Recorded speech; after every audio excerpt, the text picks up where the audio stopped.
do these is you just play a rank game and stream it over Discord, and Oh, okay. Yeah. I'll watch, but also I'll record. Mostly, I try not to interfere too much because it's hard to focus like with someone talking into your ear. But No, that, afterwards, that's fair. we can do a what review then. Okay, no worries. Yeah. Yeah, that's chill. Like, it's also low key cheating. Like, if I get told what to do in a game, right? You know, that's fair. Um, The queue times are pretty long at the moment for me because I'm Australian. It's like 4 in the morning right now. But, well, are you willing to wait, or is that okay? Is that all good? that's fine. That's fine. No worries. Thank you, bro.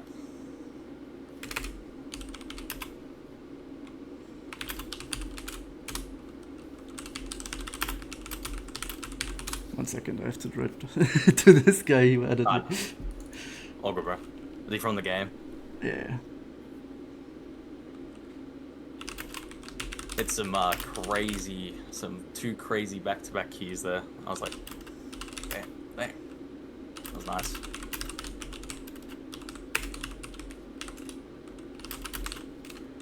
Yeah, it was really difficult game to win, but the opponents didn't manage to dive us properly.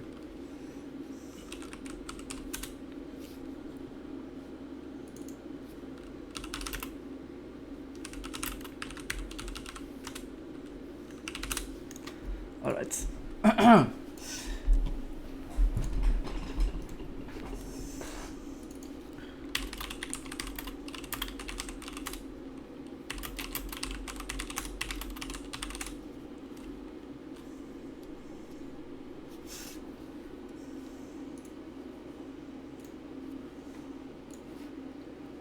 So what is your goal with League?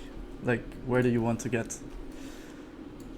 I honestly, I just want to be like, I just want to get like feel like I sort of understand the game, more so than a lot more so than I do right now because I lose a lot and like I'll lose and then I'll feel like I'm not sure why exactly, like, and it can be frustrating, you know. I think my goal by the end of the year is to try to hit like platinum. I'd say I'll try to hit plat by the end of the year. That's respectable, but don't be disappointed if you don't hit it by the end of the year because Oh, that's really yeah. like if you can do that, that's insane improvement. But if you started like 4 months ago, when I started League, I mean it's season one, so there was less information and everything, but Yeah. it took me like 3 years to get to plat. Oh, okay, yeah, yeah. I am yeah. I got a lot of time on my hands and I watch a lot of like league content and stuff. So there's yeah. It's so easy to learn games and stuff now. You know, just watch Alois. Like that's why I got into Mundo because I saw Alois doing very racist things and I was like, that looks very fun. Yep. Have you experienced like with MOBAs or is it the first one? No, I've just this is my first one.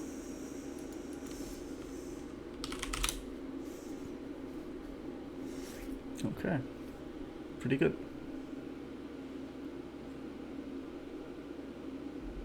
3 years then. Have you ever taken breaks or have you just been like flat out like, you know, play League the whole time? How old are you, if I may ask? I'm 20 years old. 20. Oh, okay, so you're young. You have time. That's nice. Yeah, I noticed League players are so much older than me. On average, I'd say. You know, it's an old man's game, I feel.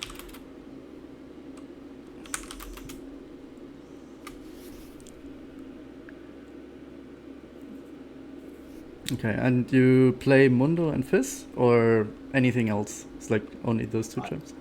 I tried Riven.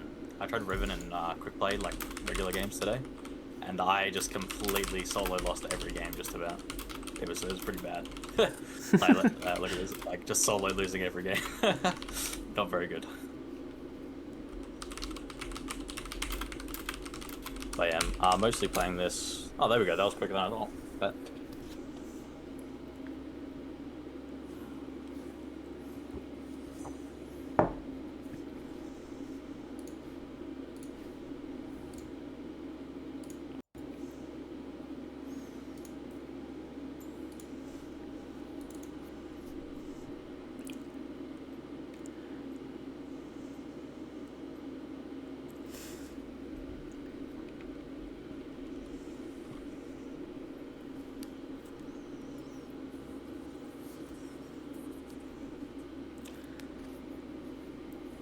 Quick question: do you know like what all the champions do in the game, or is that something you struggle with, like the abilities? Uh, I would say for the most part, for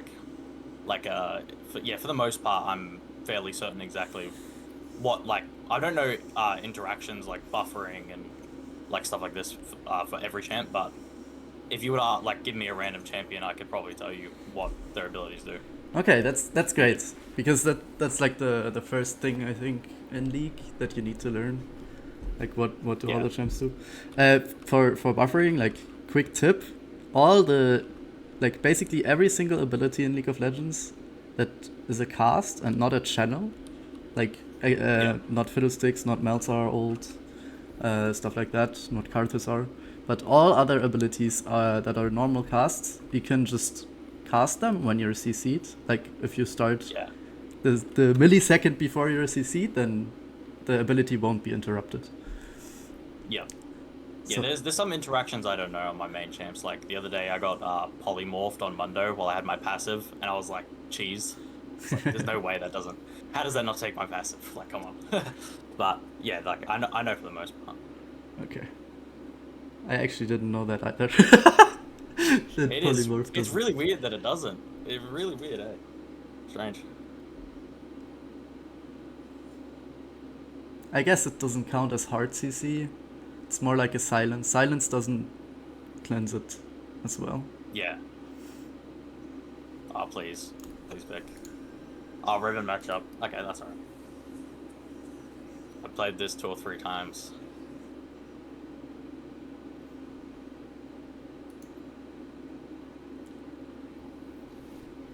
The Riven matchup. So you know what Yeah. Q delaying is? Yeah. Q 3 sec. I just learned it today because I watched I got like you know pretty hard done by on Riven. I watched a Lois Riven video, and that's all he says: Q delay, Q delay, and it's like you get the Q back straight away after, just sort of delaying it. Yeah, because the cooldown starts like when you first press the button. Yeah, There's a few champions like that, but I think the most important one is actually Riven. yeah, it's insane. She gets 50 cooldown reduction, and she just never isn't in her Q. Yep. Okay. We got triple. Is that a triple AP? Triple AP comp. That's good for business. Oh yes. And just what? Oh, What am I looking at? Riven support just on the wait, top, wait. or What? Wait. What? What on earth? What on earth? Okay. I haven't played this matchup, but I'm assuming I just get to do nothing for 20 minutes.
Honestly, I think I might have rather the Riven matchup. I don't know. yeah, ADCs are rough for Mundo. Okay, what is your plan, like in matchups that you hard lose early on?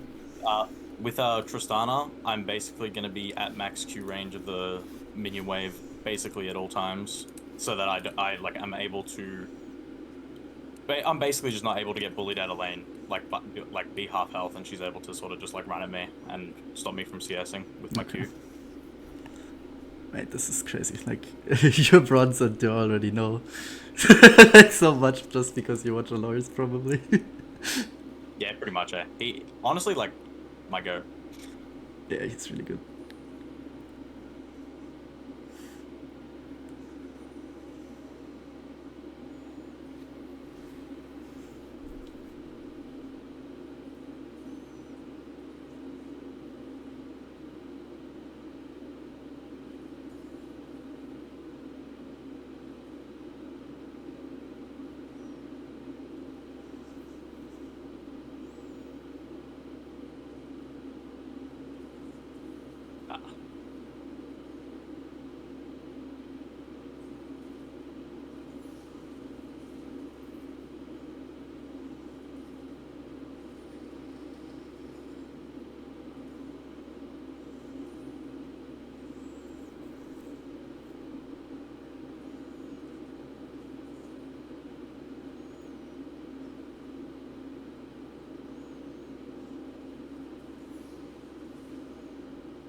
Oh, you're kidding me.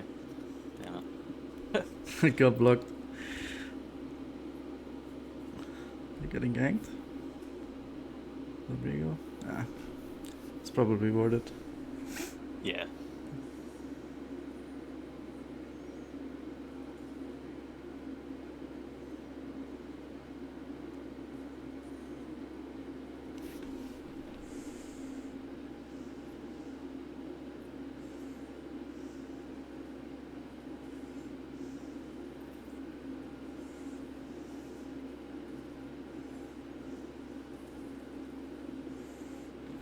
Nice.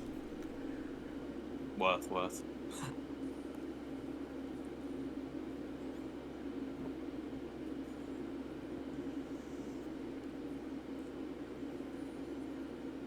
Yeah, she loses a lot because the wave is relatively even.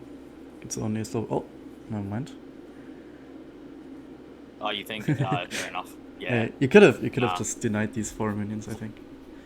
No, that's fair. I was thinking about. Yeah, no. Okay, that was completely off.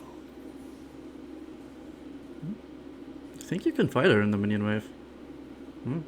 Especially with Vigo coming.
You know which items to build, right?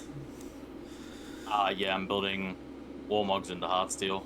Yeah, remember to buy 3 giant spells before you purchase. Yeah, of course, yeah. Yeah. Proc the passive, yeah.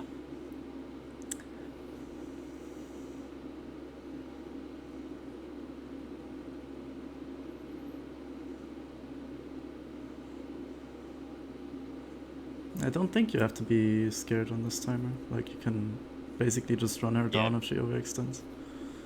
That's fair. With all, yeah. 100%.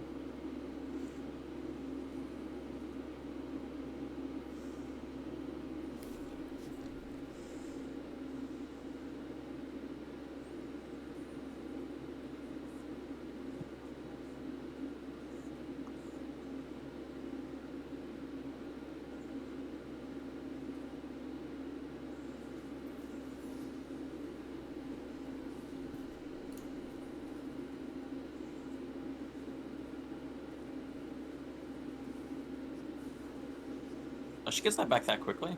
Oh, I did not know that. I thought that was on a longer cooldown. Basically, her E, when she procs it, like she gets the big bump on you and autos you one more time, so it explodes, then she gets her jump back. I did not know that. Fair enough.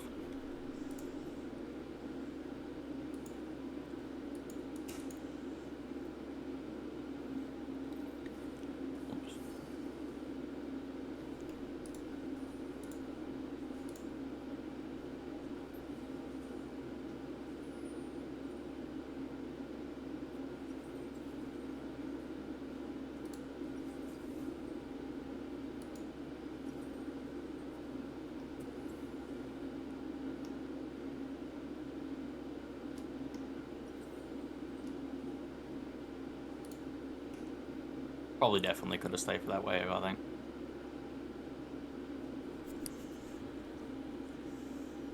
I think it's okay. Tristana can't freeze anyways because she like auto pushes. When she kills a Yeah. minion, it like deals AoE damage.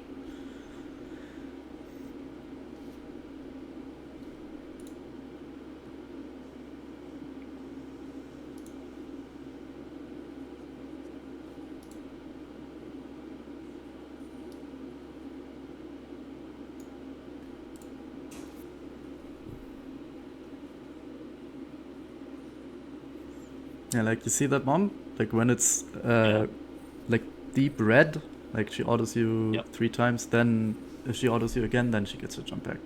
Otherwise it's like 16 seconds cooldown in the Oh early game. wow.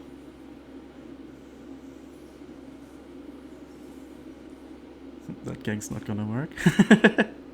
No, Diana has no CC, and neither does Tristana. Not at all. I mean, Diana has her ult, but that just takes off your spell shield and that's it.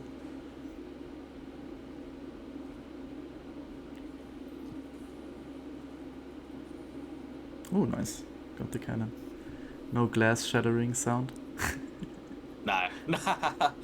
Bad. Not -1.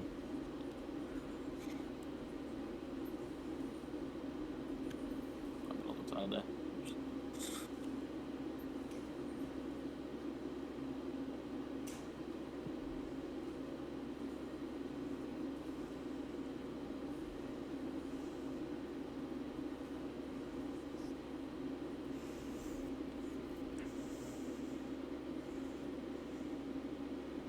You could try to go now. Yeah.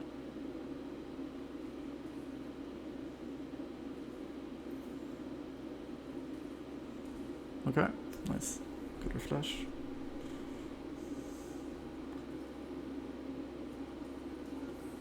Ha! I didn't think I need all there, but that way, we'll take it. Definitely did not need all. That was a overreaction of the century. I think it's fine. You're not gonna need it like the next few minutes.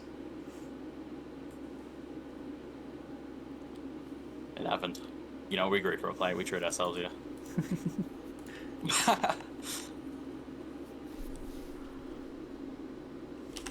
And then we recall in the secret spot where no one knows. The alcove gaming. Actually, I lied to you, by the way. Just on a W cooldown is 22 seconds on level 1. It's even Man. worse. Yeah, wow. I think they nerfed it at some point.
Yeah, now she got her jump back.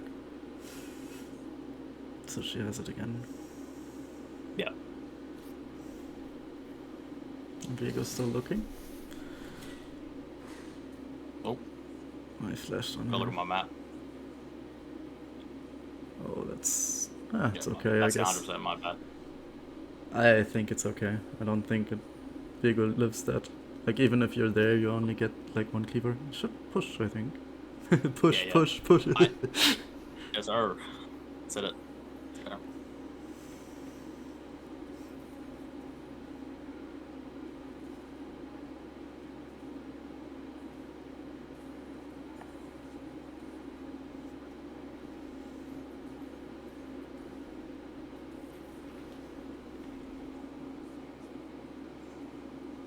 Okay, cue the music. Actually, not quite. You need 200. I think I'd sell Dorans for Warmucks here. What was that? Sorry. Yeah, you can sell your starter item for the for the Warmucks. I've done this before. I don't know if this is like, yeah, so this, because of the amount of health that it gives you, you often need it to proc the Warmog's passive. Ah, right. Yeah. Actually, true. Yeah, I didn't think about that. Never mind. You're correct. It's like you probably shouldn't know it if you don't play Mundo. To be honest, it's like pretty niche, right? Yeah, no other champion in the game builds Warbox, I think. At least not Yeah. as a rush. Very, very niche. Like literally only one character does it.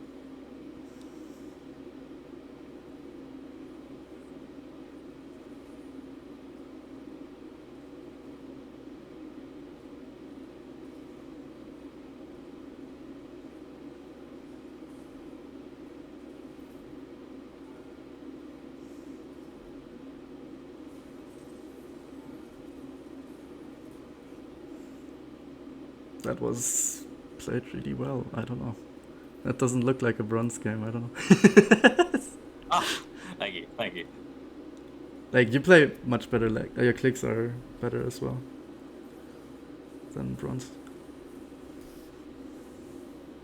Probably shouldn't have used my ghosts, but I think we're good now. Very nice. How many? We don't got wave there. Wait for a wave for a second. A little hand.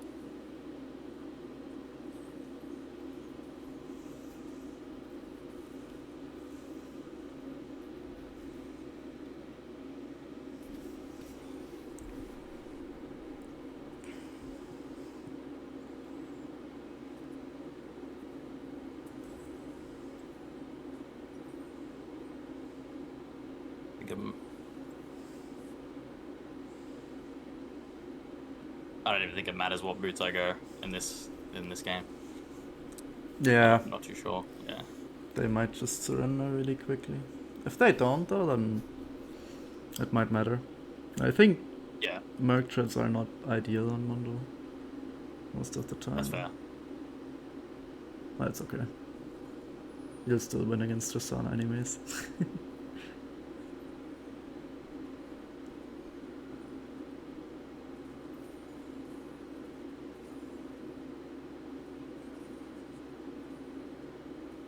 Oh my god. Every goddamn time.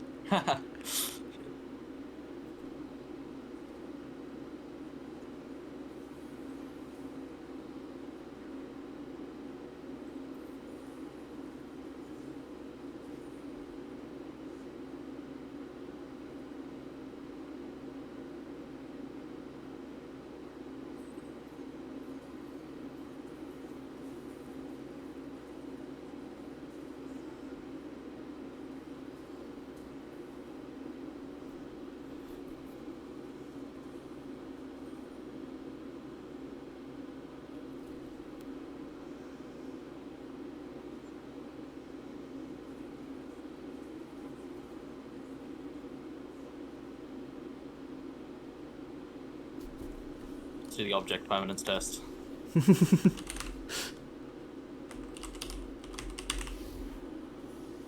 I think they failed it.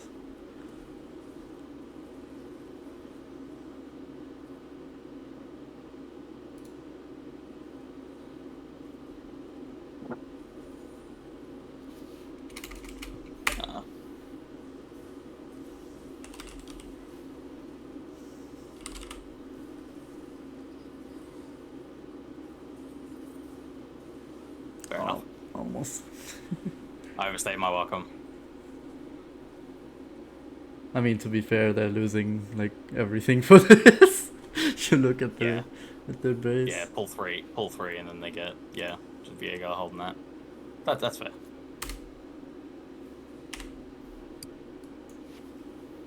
I got TP. If they get kills, I can help end. Yeah.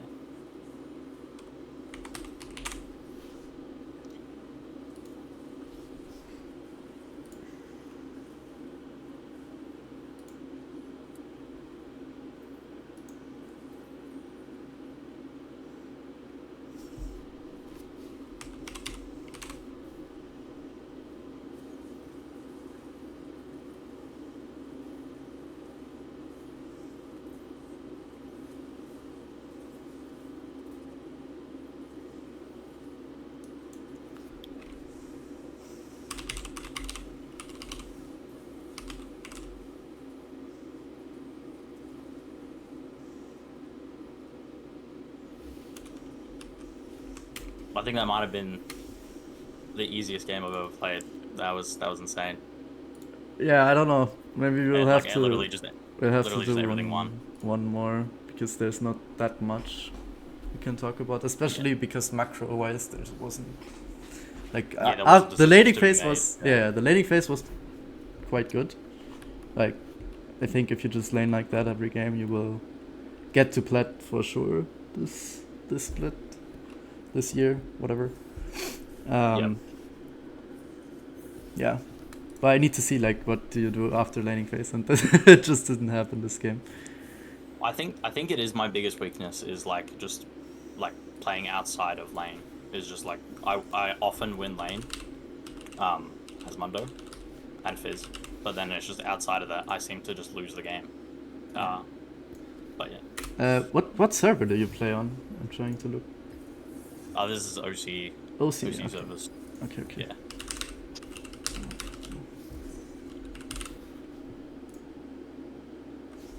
So you're from Australia, or? Yeah. Oh, nice. Loki want I kind of want coaching in the top lane. I can't lie. So I top one trick we just lie.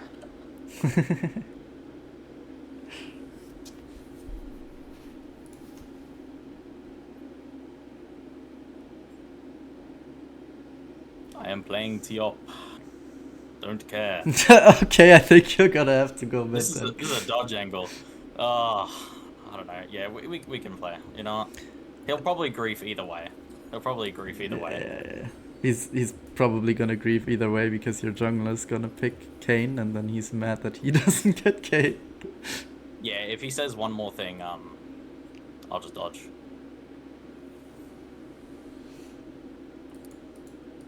I'm trying to climb. Nice, bro. This is what you get for playing at degenerate hours. You get very degenerate people. They just like do this sort of stuff. Wait, true. It's not like my time zone. I'm from Germany. It's like 9 p.m. So He got top and he's playing Yumi. No, hell no. Yeah. Hell no. This guy's griefing. I think we can wait. We could like in the time it takes the dodge timer. We can look at the replay. There's like a few things. Just yeah. All right. Yeah, sorry about that. I don't mean to waste time with it. Yeah, that guy says all that and then just picks Yumi top with Ignite. Yeah. He obviously does not want to win.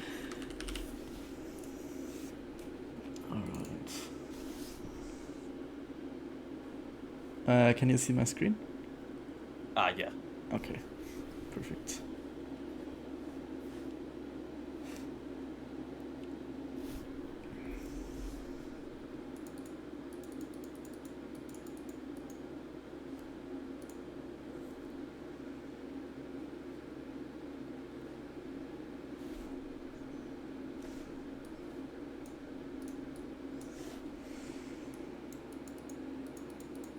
Okay. One thing I want you to do. Yeah. Because like you're playing this matchup really well. Okay. But you're not testing the Tristana as much as you could. Like when you know the limits of the champion, you can stand like here or something. Yeah. Because a lot of the times, especially at your elo, they don't know what to do about that. Like they will misplay and fail and whatever, and then you want to be able to take advantage of it. So just try to stand like really a millimeter outside of his range, and if he missteps, like if he walks too far forward or whatever, then you can trade.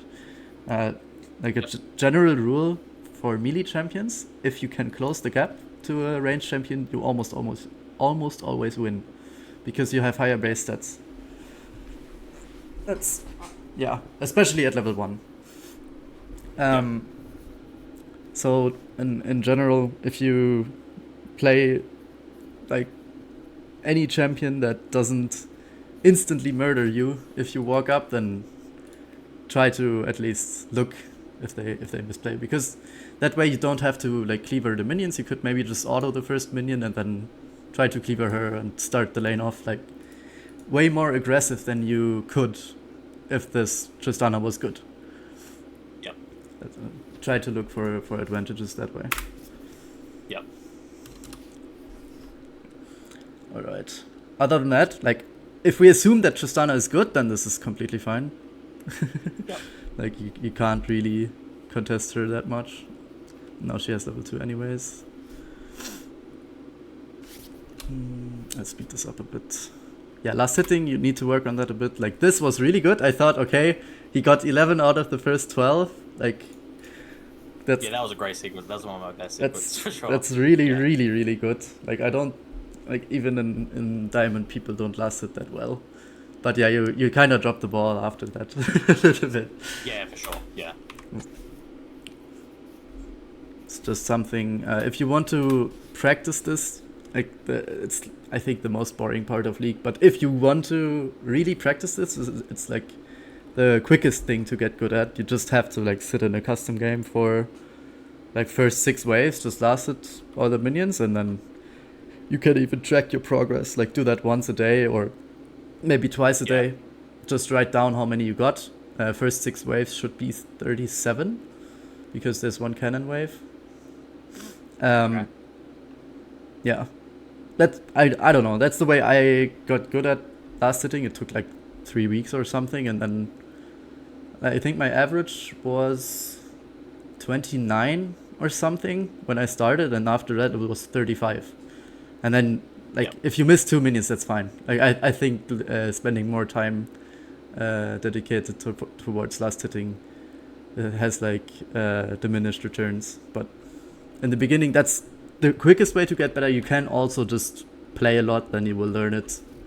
Like, just... Yeah, no, I will give that a passively. try of just, like, doing it in the practice range, yeah. So that's fair. It You don't takes... have to worry about trading or being scared of anything. It takes 5 minutes, and then the advantage is it, like, goes in the back of your brain because you practice it so much. Like, after a while, you will just do it automatically, and then you can focus on trading more. Okay. Alright, the map awareness thing. Okay, I realized, like, around here, you should think about, okay, my Vigo is doing crap. He might come top. His pathing is a little bit weird, like he didn't do his golems, but that's gonna happen in bronze. Like, I don't know. Yeah, of course. Just have to play. I'm not with... expecting the best jungler to, perfect clear. Yeah, have to play with what you're given. That kind of ties in to the CSing. Like, if you can already CS well, I think that the next thing after that, like, once you get, like, I don't know, 33, 34, 35 out of 37 without interaction, like, if there's an opponent, obviously it gets harder, but you shouldn't miss free CS is basically the idea. Once you get that down, you can start just every time you are in lane, like, interacting with minions. After every auto attack, or if that's too much, then after every last hit, just look at the minimap once. And that way it builds a habit. If you struggle with that, I can give you a program, like, I wrote it myself with Python. It just beeps, like, every, I don't know, 3 seconds, or you can, like, make a setting for it, how often you want, like, a beep in your ear. Cool. That's one way to learn it. Like, every time you hear the beep, you just look at the minimap, and then, like, after that's like a quick way to learn it. It doesn't take long. At some point, you don't need the beep anymore. You will just automatically look. The other thing is, if there's no minions, like, if you don't interact with anything, your eyes should just be on the minimap anyways. Like, there's no reason to look at anything else. If you're just standing here waiting for the wave, and, like, in this moment, obviously not, because you want to last at these minions, but say these are gone, then you can wait until these are low to, like, walk up, and then in that time you can just check the minimap, and at some you will get faster at it. Like, you don't, obviously there's not that much happening right now, so you don't have to look at it all the time, but in the late game especially, it is important, mid to late game, to basically look at the minimap all the time, because that's the way you identify, like, where do you want to go. are the enemies mispositioning, etc. Like that stuff. It's just on the minimap. Like this is really really important. Yes. In general, when you think about like where your eyes should be, I'm gonna give you like some circles. That's okay. This is like 1, then this is 2, and his minions are 3, your minions are 4, and then we have like this area maybe, and like here this bush. I don't know. Like this area is another one, maybe 6, and then we have 7, and then we have like 8. Okay, where should your eyes be? Like the most of the time. Most of the time, I'm gonna cheat. You said the mini map, so I'm gonna guess the mini map. But you know, Not I'm definitely not taking my own advice right now. Not quite. The minimap is Not really quite, important, obviously, but the more important thing is like looking at what your opponent does, because if you look at the minimap and then your opponent tries to trade with you and you're not aware, then you're gonna lose lane because of that. Yeah. So I'm gonna do this differently. Do you look at 1? Like, is this something you should look at in the game? At the circle, like Not at your really, character. no. I'm basically only looking at Tristana ever. To be honest, I kind of like I'll forget that I'll have a skin on or something, or don't have a skin on. I honestly don't look at myself ever. Okay. Yeah, I kind of thought that because you played like really well with the clicks already. You don't need to look at your champion. You actually already know where it is, especially because you play with lock cam. That's another thing you can work on. Like if you want to unlock the cam, it's helpful. Yep. Settings wise, I don't know if you read the description of my stream. Like I don't play with like pushing the camera with my mouse. I play with the camera on WASD. I move the camera with WASD, and then have my abilities on 1, 2, 3, 4. It's a little bit more mechanical, but the advantage you have is that you can really put your DPI really, really low, which means you can hit and dodge skill shots way easier because you can just keep your mouse like here, and if your DPI is super low, it's easier to hit skill shots, and you can like do more precise clicks. Yep. It's one advantage. It takes some time to learn. No, like that makes sense, yeah. So you can. I think it's not that important. Like you can get challenger with. Actually, with locked screen, you can even get challenger. It's not a thing I would worry about that much. But if you want to like change it up, I recommend that setting like with WASD, because in theory it's I think the best way at the moment to play League of Legends. When you can move with WASD like in a month or whatever, then maybe that changes. But I don't know. We'll have to see. Yeah, it's gotta be the most crazy thing I've ever seen. That stuff, yeah. Okay, so we look a lot at 2, and obviously at 3 because we want to last hit, and then in conjunction with 2, we have to look at 4 because if we want to trade in this lane, it's kind of uninteractive.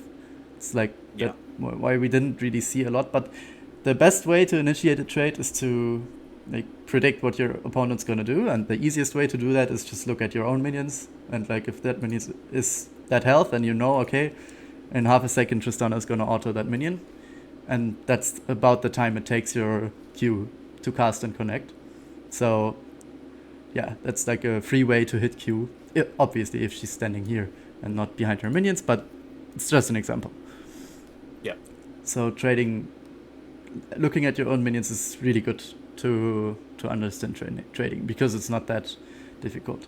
Then 5, 6, and 8, this is peripheral vision. You probably don't need your eyes immediately there because you just see that like as well as your champion. Yep.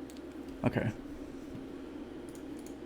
I just wanted to make sure that you're not looking at your character because that's I think the one thing a lot of beginners don't understand immediately, but you seem to.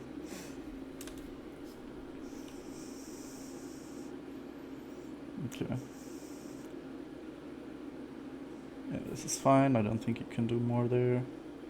Okay, wave manipulation wise, You understood this Yep. in the game, but what should you do? Like, explain it to me. So what I should have done was literally just hold the wave there so that the Tristana was denied the minions that would have died. But then I got itchy, and then I thought that it's like, oh, if I push this wave in, I can get a reset, and then it's just like that just wasn't the play. Like, obviously it's way better to just, you know, stay in lane, make sure that she loses minions and get to 900 gold so I can get back on a giant spell. Yeah, I think the idea to push it in is correct, but not at this timing, because you need like your giant spell. If you recall before giant spell, it's kind of rough. Really bad, yeah. And you don't really have to go base. Like, Tristana is going to come back with like a longsword, but you still have a pot.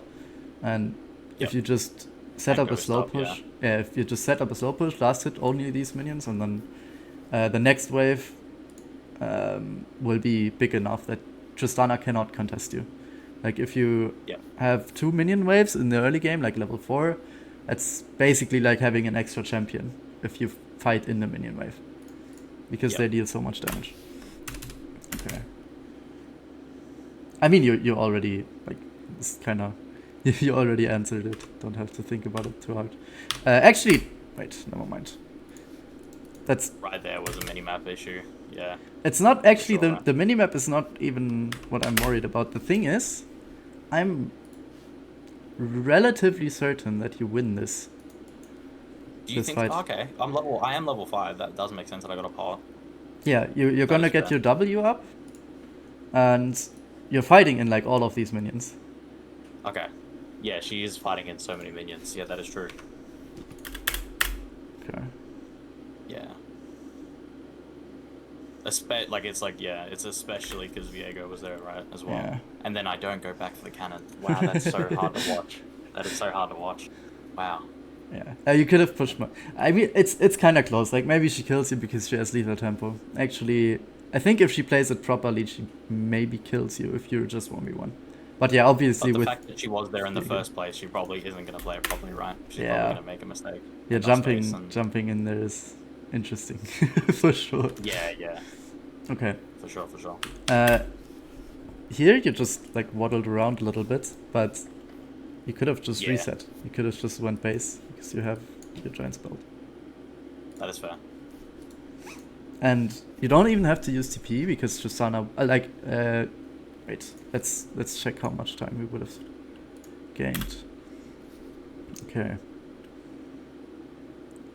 So minions are gone now. If you start recalling now, we are there at 5-2. So we'd already be like here. Even if she hard shoves this wave, you will be back in time. Okay. So you don't lose like a lot of minions. You lose if she doesn't hard shove it, you probably lose like the 3 melee minions. But you come back full HP. She's half HP and she can't reset anymore because she used her TP. And basically, you can solo kill her after that.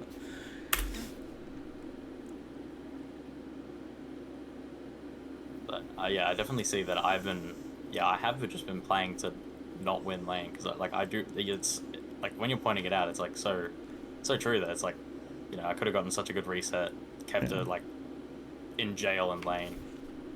And just solo killer. That makes so much sense. Yeah. Okay. It's just you can just try to look for more aggressive opportunities. I think that's just if you think about it like that, then I think you will realize that on your own, because you already show like how to play defensively. You already know how to do, and then just think about, okay, can my opponent actually punish me for doing something aggressive?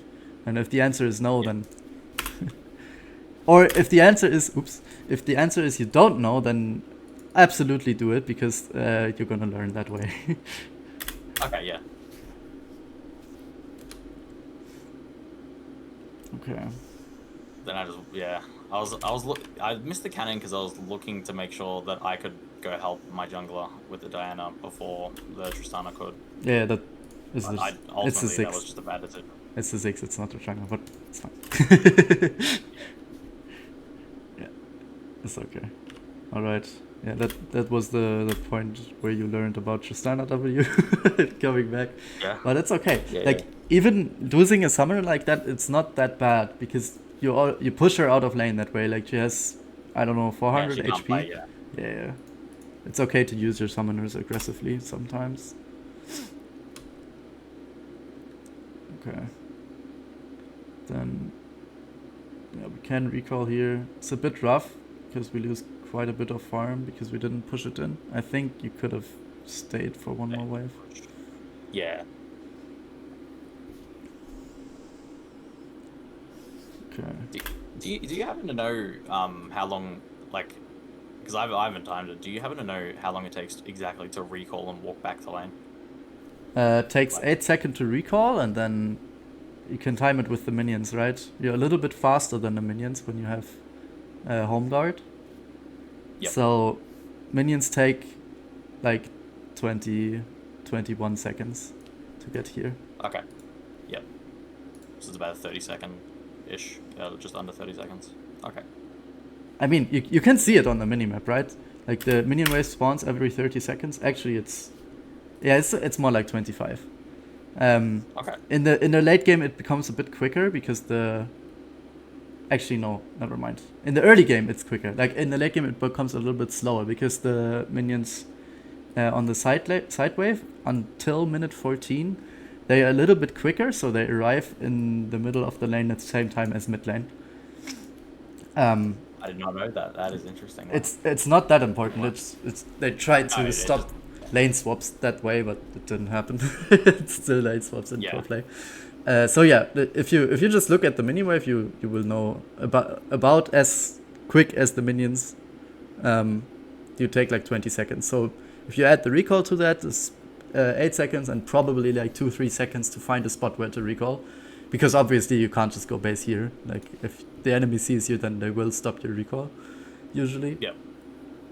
So if you want to plan around it, it's about 30 seconds, usually. Okay. That's why proxying is so strong, because you can farm the minions quicker and then you get there before the next minion wave arrives. Okay. So she used her jump here. Yep. This is really good, like going back, and I think this is where you... Yeah. What you could do here is just walk into the bush. Like that's one way to get the range advantage and not tell her what you're doing. Yeah, do the object permanence test. Yeah. I like to call it. Yeah, I love that. Yeah. But she doesn't respect you either way. Like she just turned around anyways. Yeah, and then I do think you actually kill her here if you just ult earlier. Like here already. If you just ult. Point, she just ulted. Yeah. Yeah. Just for the movement speed. She's already dead here. And then she turns around again, and then you see it again. And she was like, I was dead, but now I'm not. We're good. Yeah. We're chilling.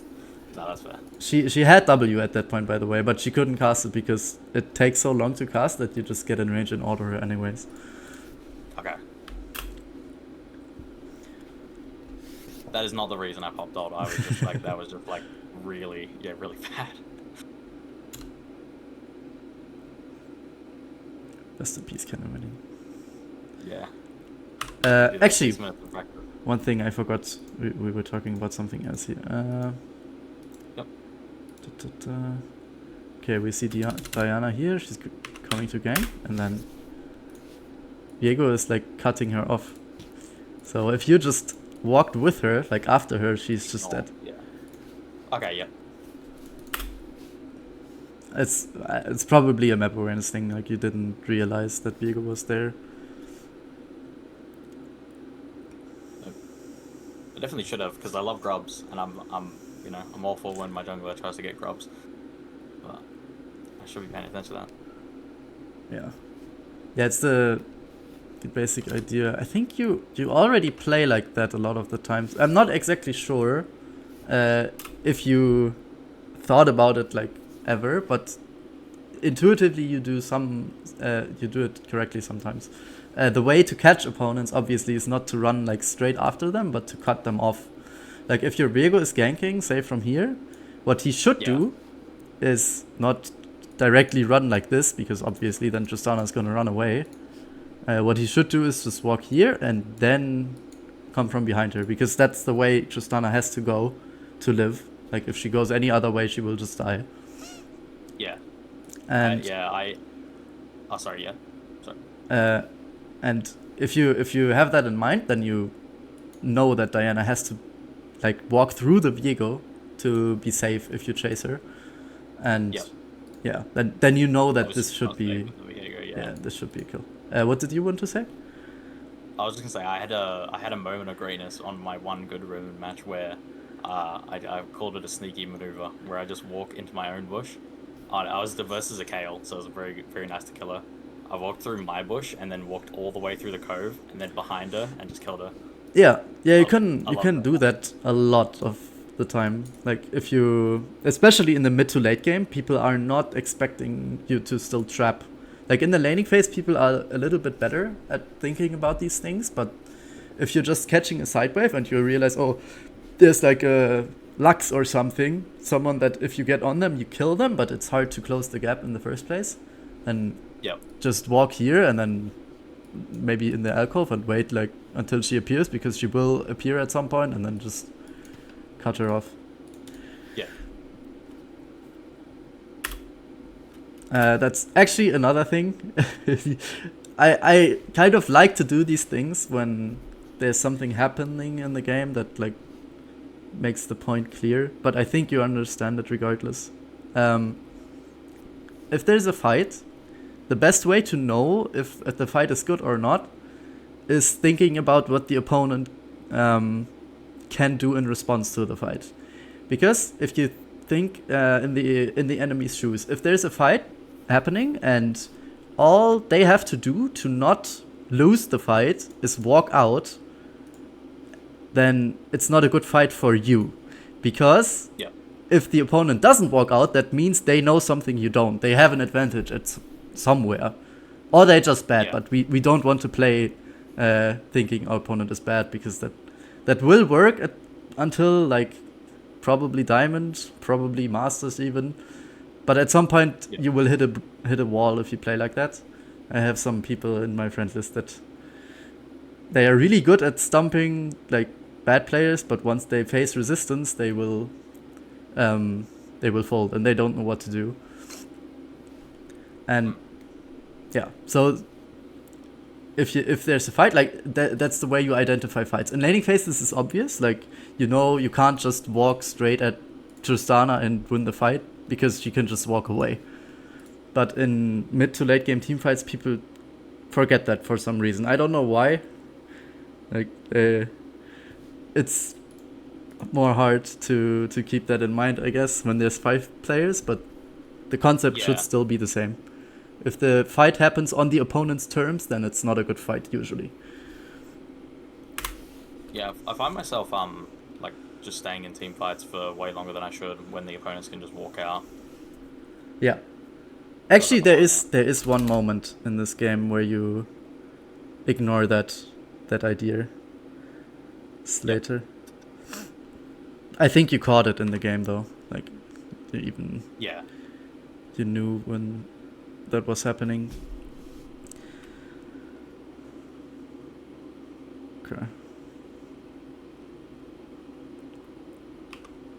Yeah, I don't think that this is like one of the examples. If the Tristana isn't like not paying attention at all, then there's nothing here. There is no gank, because like you would have had to been already here, and if you were here, then the Tristana wouldn't be here, because she obviously true, yeah. respects your range. So this is not your mistake. If this gank doesn't work, then it's on Viego. It still kinda works because you're that far ahead already, but this shouldn't work. Yep. And I mean, he kind of gifts a lot of gold over. For you, it's fine because you get the plate and the wave in, but for him, it's not great. Okay. I don't think there's a lot left in this one. Yeah. Yeah, this was really good. I don't know, like back in my day when it's season 1 when I started playing, like that would have been a crazy outplay in platinum because there wasn't diamond yet, didn't exist. Okay. But yeah, the general skill has gone up a lot.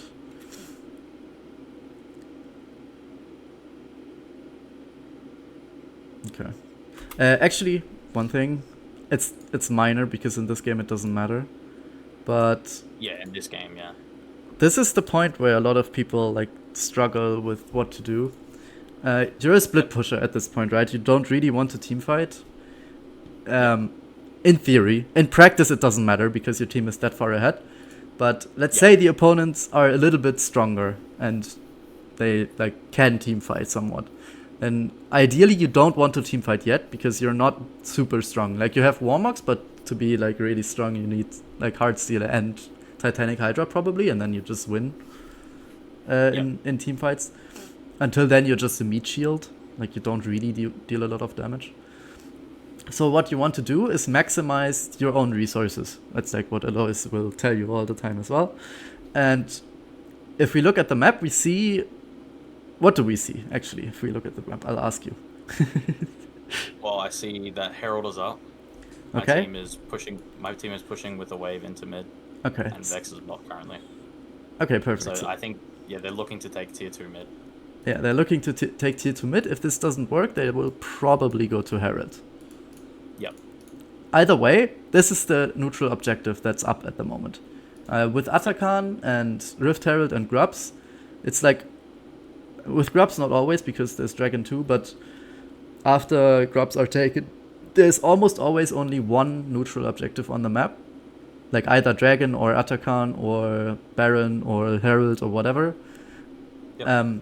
If there's two, then you just have to think, okay, what objective is more important? Usually it's... I think the order is Baron. Actually, it's Elder Dragon is the most important, obviously. Then Baron, then Atakan. Then third or fourth Dragon. Then tier 2s, like outer tier 2s. Then like the inner tier 2. Then first and second Drakes. And then like other turrets. The other turrets, like other than the tier 2s and the tier 1 mid, they don't really matter. They're not important. So if there's multiple objectives up that you can take, then that's the order. You don't really have to keep that in mind because it's kind of obvious which objective is the most important one on the map. But in this case here, there's like only one that you can realistically take, because if the opponents are actually defending the tier 2 mid, you cannot just take that turret. That doesn't work. That's like the number one way people throw games is like inting at tier 2 mid lane, because it's kind of easy to defend and it's kind of hard to dive unless you're super far ahead. Like in this game, maybe you can even take it even if they defend, but you don't have to risk it. Yeah. So lots of words. This is the next neutral objective, which means if you don't want to team fight, you should be bot lane.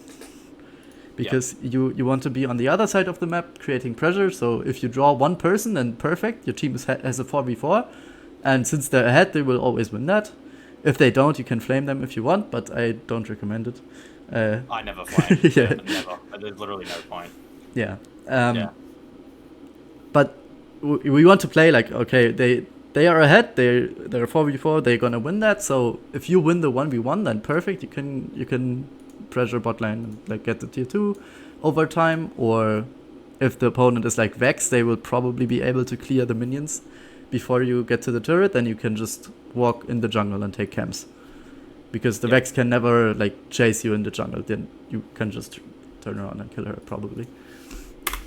Okay, so yeah, going top here is not ideal in a game that is not this far accelerated. Yeah. See, I think I'm in a bad sort of... I have a bad idea of when I should start to go bot. I think I need to take both tier 1 and tier 2, and then I go bot, and then if a bot objective is up, I go top. I think that's my general how I operate. And I think, obviously, that seems to be wrong. the idea to take tier 2 turrets is great, but it shouldn't be about like you have to take the tier 2 top first. If you can't take the tier 2 top first, then obviously it's better to just go bot and take the tier 2 there. Yeah, it's better to think about the objective. I think that's the main way to get a lead. Yeah. So you can let that tier 2 be tier 2 and then just go bot, take this one, and then after that you can go here. Which would, from the timing, would be ideal anyways, because your team would have done Herald at that point. And they, like, you will be hitting the turret at that point, and then, as we can see, like, Dragon is gonna spawn at like 3 minutes, and then you are already top lane, where you want to be. Okay. Yeah. Like, sequencing wise. Okay, this is really nice. Okay, he flashed out, and now you run away. Okay, there's like 3 enemies. This is fine.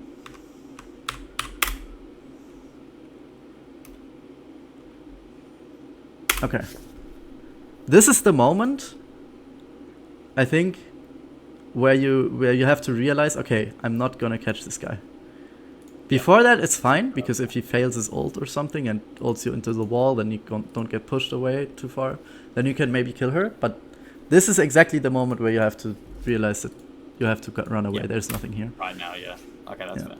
And you kind of realize it, but not really. Like, you turn around, farm some minions. Because everything that happens from this point on, they want to do this. Like, this, it's their idea. It's their play. Yeah. So I do fail the test. I do fail the object permanence test. No, I failed. Because they wanted to fight me, and they wouldn't have if it was just the 2 of them. Because Yes. I would win that. Exactly. Okay. Perfect. There's, like, a lot of the times it's easy to spot that. There's, like, one moment where the fight, like, turns, where, okay, I'm no longer the aggressor, I'm the one who should run away at that point. Yeah. If they use, like, flash to get away or some important cooldown, like, you got the most you can get without overcommitting. Yeah. And then, yeah, this is just the end. I don't know. Yeah, the team was just winning, yeah. Okay. Not fair. Do you want to do one more so we can look at after lane stuff, or is this enough for now? Oh, yeah, that's alright. That's all good, yeah. No worries. If you're down to do another one, I'm down. But yeah, we can do another one. I have time. Thank you so much, bro. Cheers, I appreciate that. Yeah, it's just I don't want to like be annoying, like talk so much and then like you No, will... bro, I appreciate it so much, man. I'm all for this sort of stuff. Yeah, that's nice. Thank you. That's why I play League. It's why I love League. It's just like there's so much learning. It's you know. Yeah, it's really so deep, really deep game. You know, Valorant, I felt like I was being held back. Like, I play a lot of Valorant, and I felt like I was learning and I knew a lot, but it's like, you know, I just got shot in the head. You know, I just got shot in the head better than they shot me in the head. Sometimes, you know. How good were you in Valorant, or are you in Valorant? I peaked Diamond after about a year and a half of playing. Okay, is that like League Diamond or? It is. I believe in terms of player base, it was top 10%. Top 10% players. 10%. Okay. I don't know what that is. What that is in League. Wait, let me check.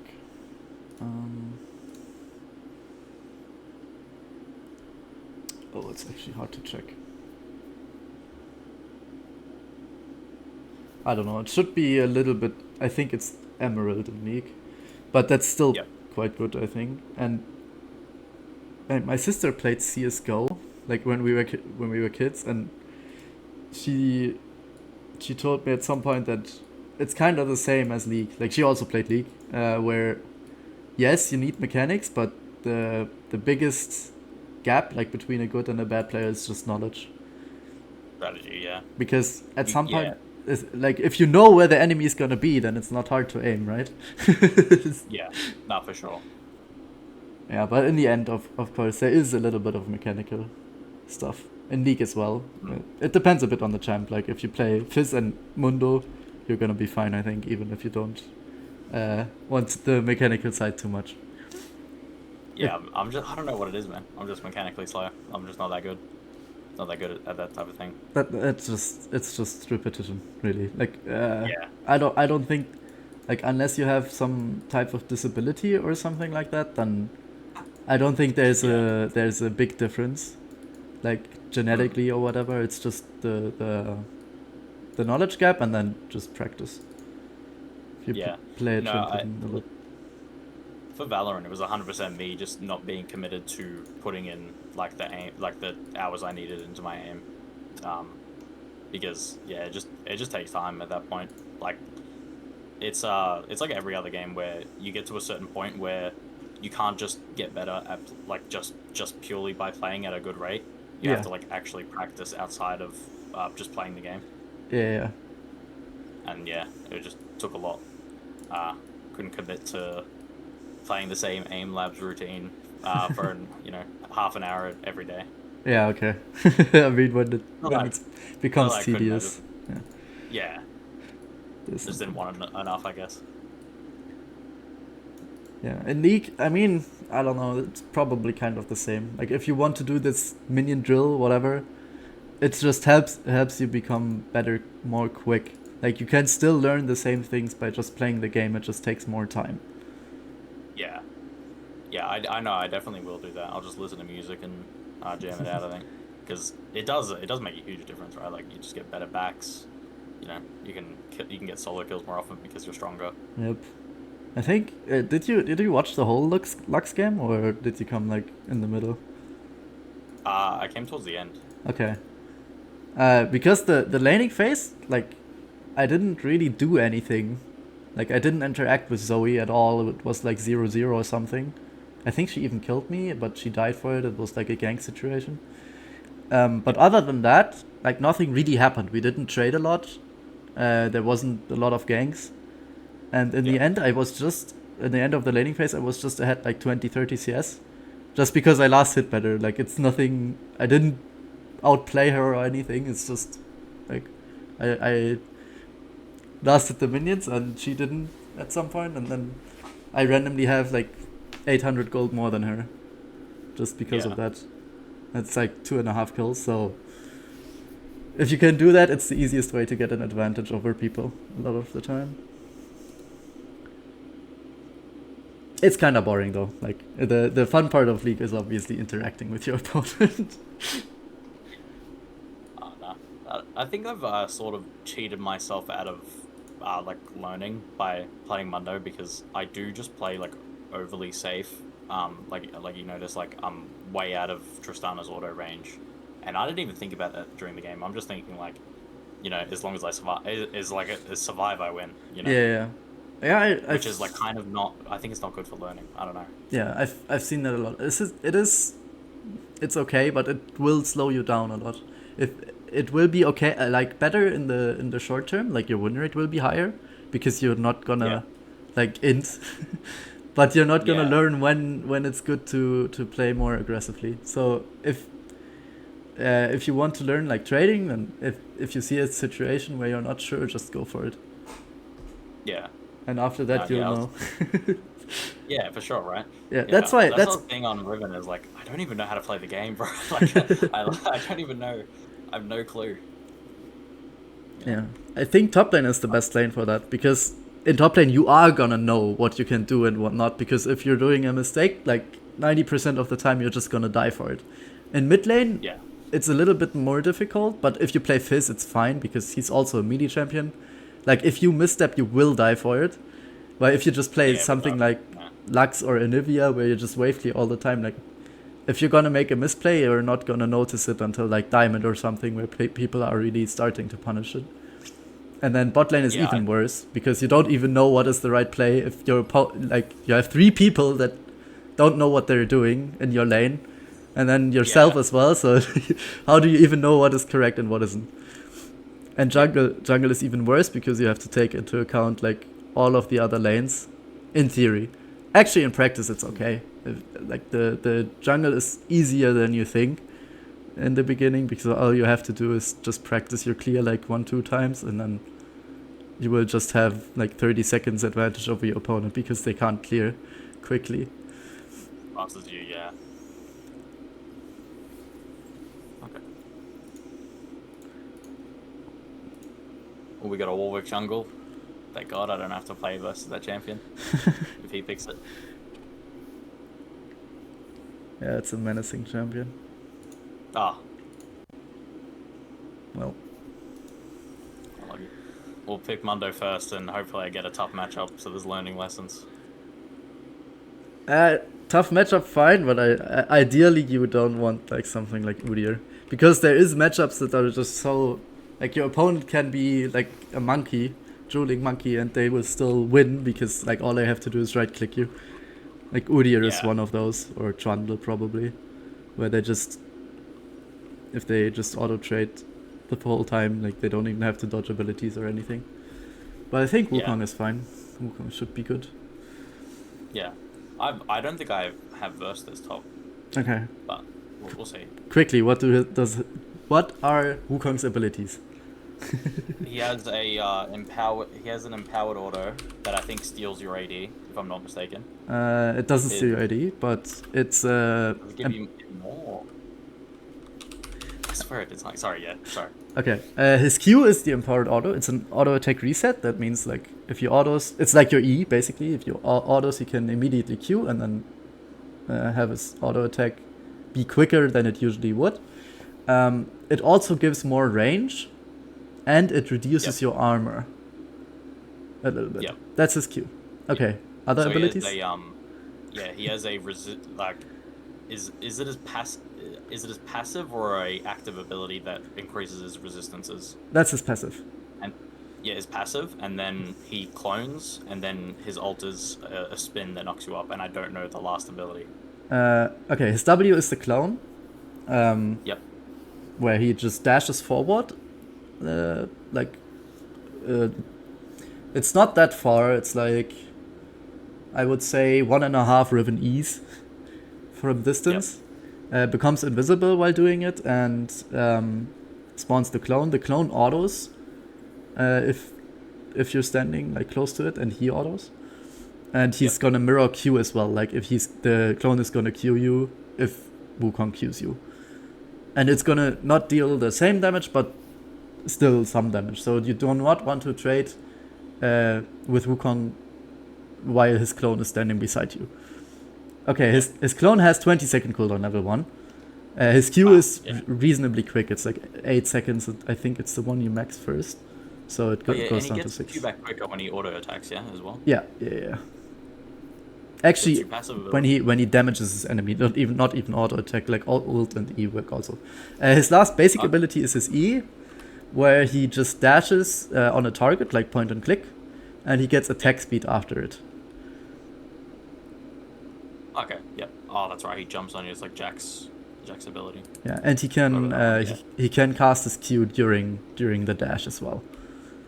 On the other hand, I don't actually know that much about Sinja. I know he goes invincible, like he goes immortal, and he has like that long range ability that makes you slow. Oh, Shinzo. I don't know the other abilities. Oh yeah, never mind. Sinja.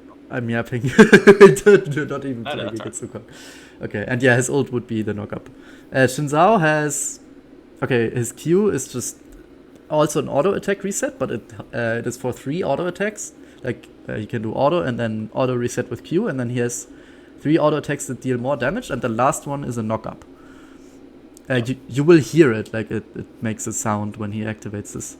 And his W is a sort of long-range poke. When he hits it... I've forgot to do my runes. I'm so screwed. Halo of Blades. It's okay. It's not that bad, actually. We can play. Yeah, Machine Gun Mundo. It's fine. Ultra Machine Gun Mundo right now, yeah. What is his items? Press tab. He went D-Blade. Okay. I think you can look... Actually, now, obviously not, because it's level 2. But yeah. Level 1, I think you could have looked. Because you have Hail of Blades, that's actually, like, really strong level 1. True, yeah. Actually, yeah. I didn't even think of that, because I've never played this rune setup. Okay. So his W is like his stabby thing. It deals damage in a half circle around him, and then in a line in front of him. The line is easy to see. His E is like that was his W. While you have that mark, his E has a lot of range, like basically half a screen, like from side to side. His E is a dash, point and click, like Wukong basically. If he hits it, he gets attack speed, actually also like Wukong, but he also slows you. Yeah, that are his basic abilities. So you can look for trades. You shouldn't look for extended trades because he does have Conqueror, but short trades you're fine. It was a little bit too long, but it's okay. Yeah, a little too long, yeah. Yeah, you're fine, you're fine. You have the shield, you still have a pot you can use, and you have Cleaver. Yeah. If he hits that, by the way, he can dash with his E, so you have to be kind of careful. Okay. Yeah. I gotta be very careful. Yeah. That's a dying angle, yeah. You were not dead if he hits that, but you take a lot of damage, so. Okay. Yeah. And then his ult is just, he swings like his thing around and knocks back everything except if he autos you first or W's you, then he doesn't knock you back. And everything outside of the circle he spawns afterwards cannot damage him. He becomes invulnerable. If you're inside the circle, you can damage him normally. As you can see, he's almost out of mana. So good Xin Zhao players will take Doran's Ring because that's actually the best starting item on Xin Zhao. Because it gives him mana and is passive. We didn't talk about his passive yet. Every third auto attack he does, he gets some healing. That's what you just saw. Yeah, that's why he's full health. Yeah. That's fair. Yep. Okay. Why? I think you can just recall and TP back. Yeah. Does he have TP? Get double Ruby Crystal. Yeah, he does. He's not playing with Ignite. Okay. Luckily. Yeah, that's good.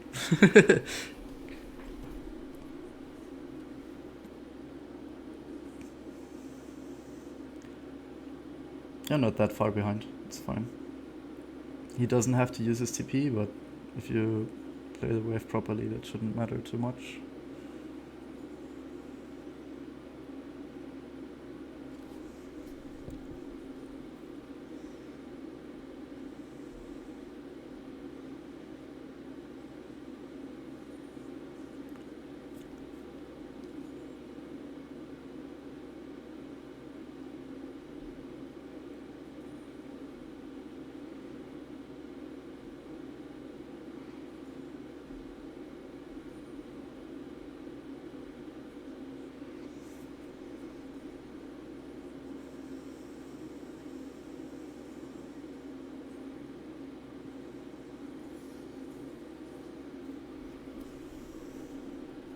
Fight him.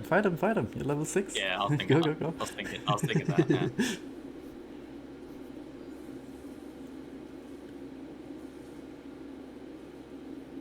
He's dead, just goes. Okay. Almost. We take that. Not ideal. But he gets a massive wave crashing. Yeah, you both lose that, it's fine. You got more of the wave. So. Everything else. Actually, he has TP, so it's not fine, actually. But we don't talk about that. That's alright. But you saw, like, he fought you in the minion wave, and if you were a bit quicker, lost, you would have just killed him there.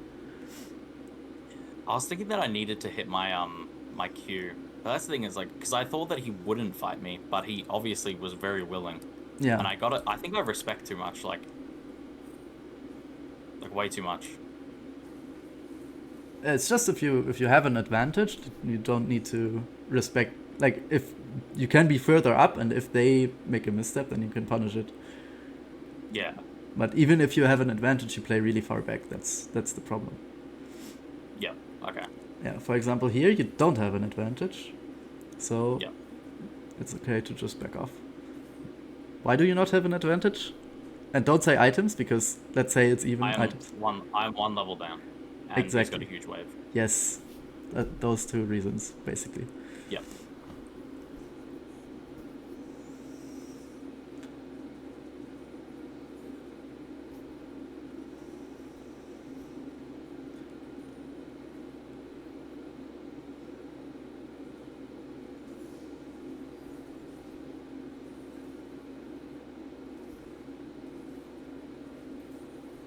you can hold the wave here and trade autos with him, it's actually okay.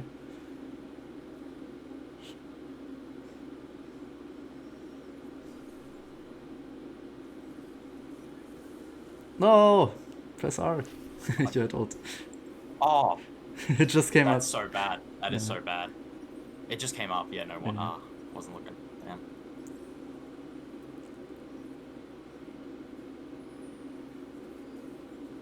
Yeah, he basically killed himself, but... I would have, yeah. I didn't realize my ult was up. Oh, wow. Okay, Diana's got your back. My goat. Cheeky jungle carry. Look at that.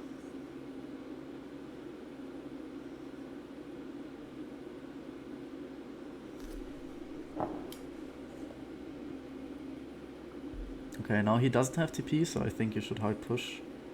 In Hard this push, yeah. instant. Yeah. Because you maybe get a plate off it.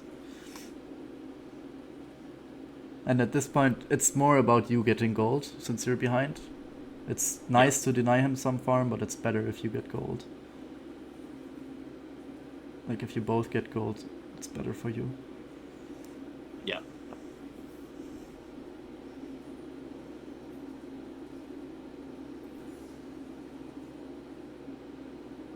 I don't even have demolish. Oh. You can stay in range. You can stay in range. Yeah. Go there. Yeah, you got the plate. Ah, Yeah. you were almost in range. Because if he fights you, you can just back off, and then he loses the minions. See, like Yeah. you will just yeah. unga bunga I'm seeing engage. it now. I'm so passive. Yeah. I'm still even there. I just got to stop myself from doing it.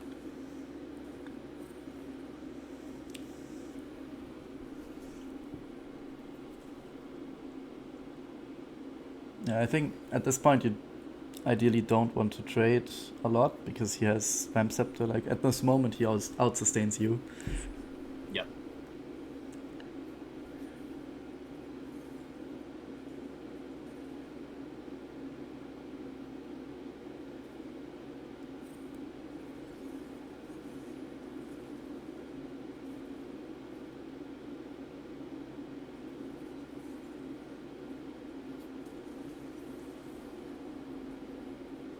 Oh my god. No. Did you just taunt him or was that? No. I you know exactly what it was. Because I pressed like very like short movements like this. Ah, you I just thought I was still moving and I was gonna still. Q to like make him slower so he couldn't get close to me. That was my plan, but then I just didn't move far enough. That wasn't me trying to BBM. Okay. It's okay though because you both got gold. You can just TP back. You don't lose the cannon, maybe. Maybe. Nope, you lose it. Oh no.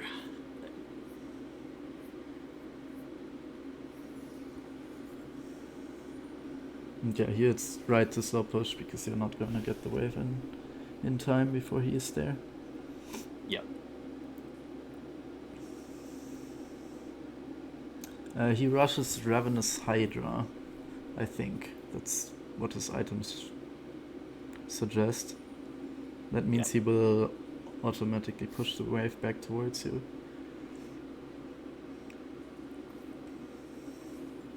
Does he have it? Nope. Not quite yet. Okay, that's good.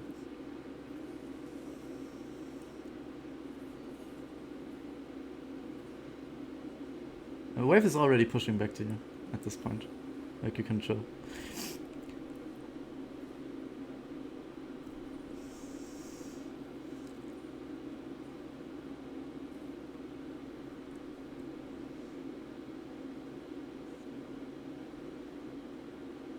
I think he's TPing bot lane. You should just hard push here.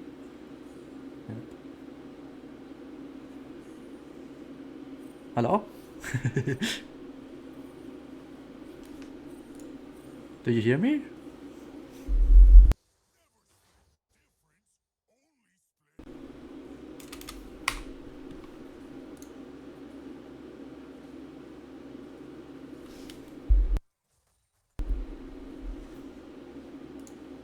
Oh, I was muted. Hello? Can you hear me?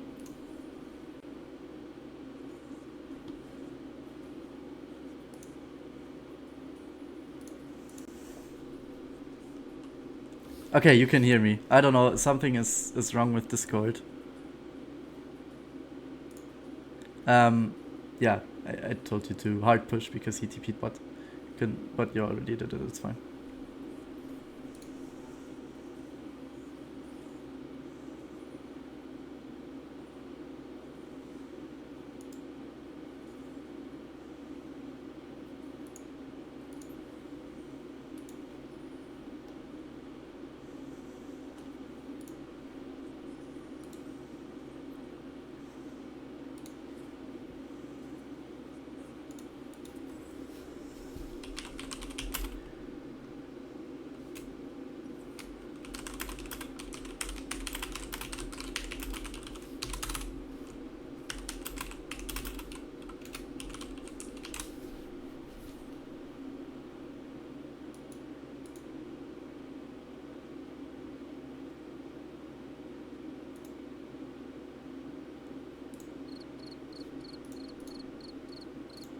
Hello? Okay. I don't know, something happened with Discord. Can you share again? Start the stream real quick. Yeah. Yeah. Sorry about that. That's okay. My Zinjiao TP'd bot and got like 3 kills. Yeah, but you got 3 plates, so it's not that bad. Yeah.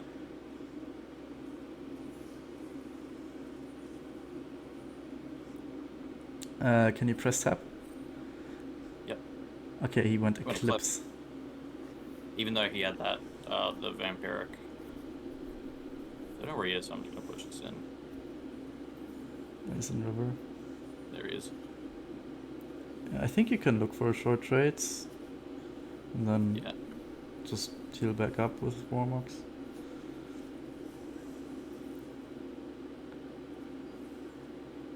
Perfect, he's gonna lose minions for that. Yep. Just one more up. Careful. Yeah. Nice. Okay.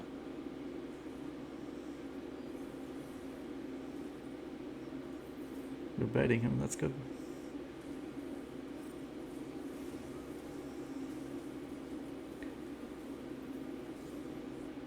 Perfect.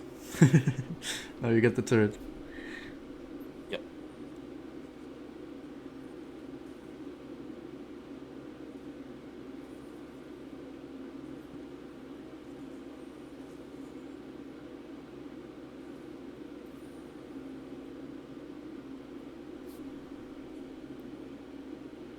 Been getting in the habit of making sure my minions are like well in front of me because I often just take like random turret shots for no reason. Yeah. Like it looks like I'm behind him, but I'm not. Yeah, the thing about League is it's 3D, but in reality it's not 3D, it's 2D, except in River. Yep. Where like your feet is where your hitbox is, not your face. Sometimes that means you're further forward. It's also important for hitting skill shots against a lot of champions.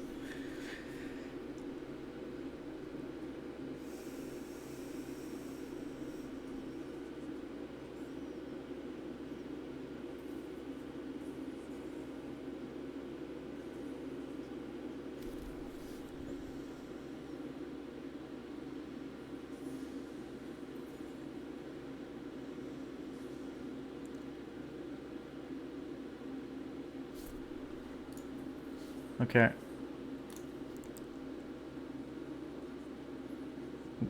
Why are we running mid lane?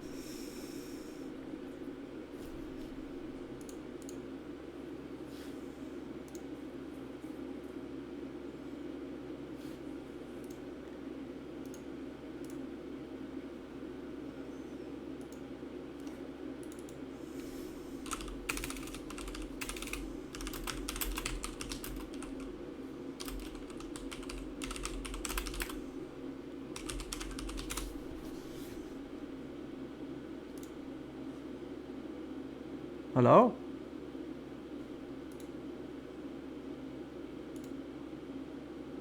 Ah, can you hear me now? Hello? Yo. Okay. I don't know. Yes. I don't know what's happening with Discord.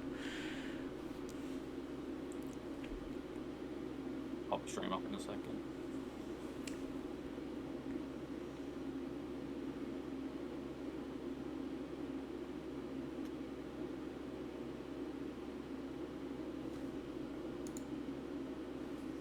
Okay.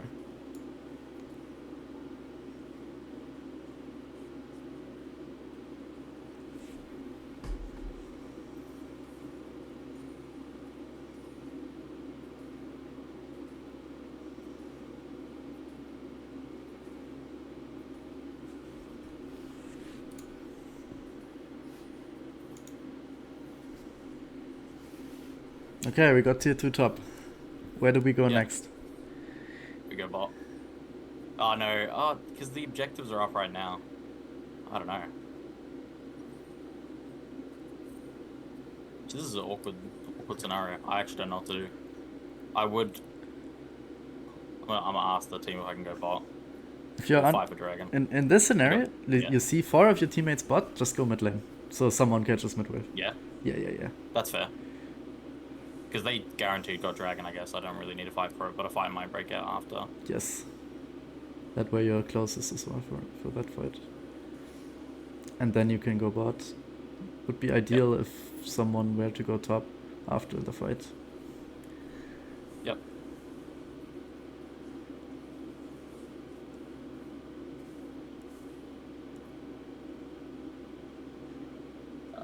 I'll go bot. They're already doing it. I don't think you have to tap. I think it just pays to be not not an asshole in this game. Like, just try to be as nice as possible because people appreciate it most of the time. No, I've had a lot of League players been very mean to me. Yep, and I meant they were already going top lane. It didn't have to. Yeah, for sure. Yeah. But yeah, they knew. Okay, we just stay mid lane for fun.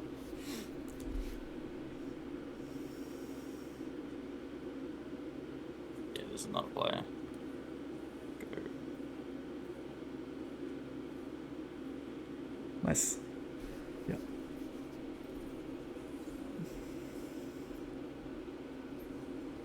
Yeah. By the way, these plants, always hit them. They're really, really, really good. I keep forgetting. I think they're just roses. Yeah. There's one behind me as well. Yeah, this one got up. There's another one. Wow, I've just walked past so many. Jesus. I don't know if all of them were there already. Like they spawn quite some time after a kill.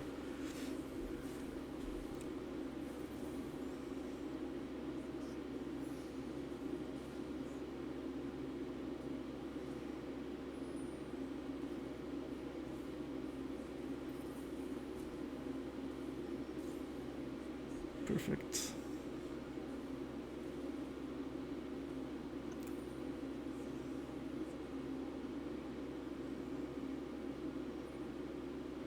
He's got Bork now, so he will just... That's alright, we got this guy here. We got... Oh.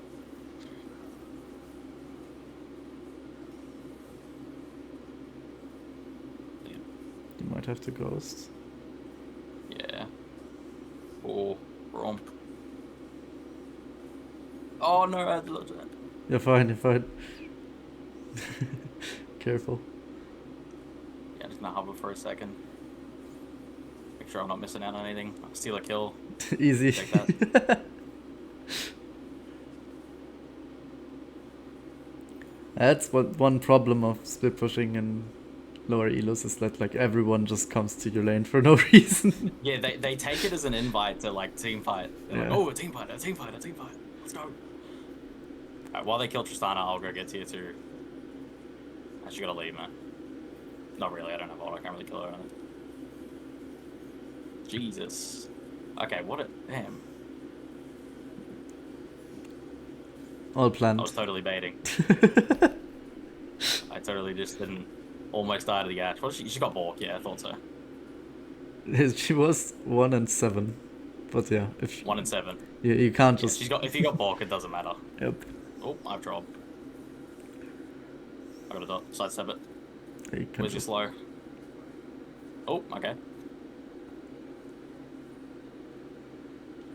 I'm a hover because I think they would really want to fight this. They're itching.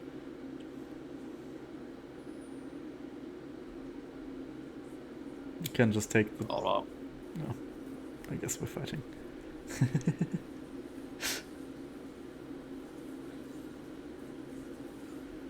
The enthusiasm the opponents have to jump into a losing fight is... It's incredible. It is incredible, isn't it? Oh, splashes. It's insane. This is insane. Damn. I think everyone's just tired, man. It's too late. Everyone playing League at this time is dizzy. What's the time at your place? It is 6 in the morning right now. Ah, okay. Are you still up or already? I'm not even gonna lie. I'm still up. Okay. I can't lie. But doing being degenerate. Wait. It's Friday for you, right? Yeah. Okay. And go. Bro's in a rush to lose. She wants out.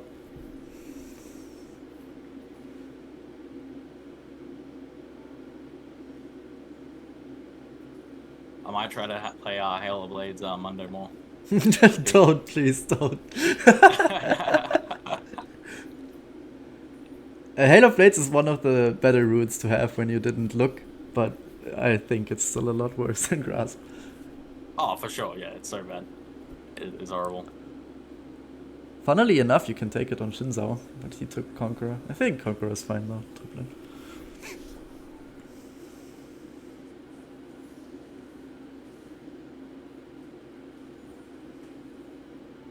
No. Oh my god.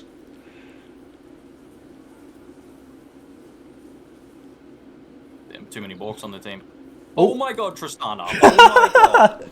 Oh my lord. She is itching. Holy. Alright, I think we do it. Do I just keep fighting with them? You know, this is what they want, ultimately, yeah. I think they're a bit done. Yeah, okay. But yeah, you're right. 3K gold. Yeah. Usually you should recall at that point. But they want out. Yeah. It was another stomp, but it was a little bit longer, so I think there's some stuff we can look at in the late game. Yeah. What a shame that both games were just like that much of a roll. I wish we had like harder game.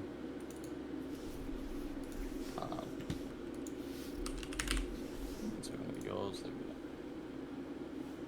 Yep. All right. So Shinzao. I think laning phase, most things we already talked about. Like you can be a lot more aggressive here, because you have Hail of Blades. Like you can. Because I have Hail of Blades. Yeah, you can stand here. Like if he E's you, you just Q him, auto, and then run, and then you're fine. Like you win that trade. Yep. Super hard.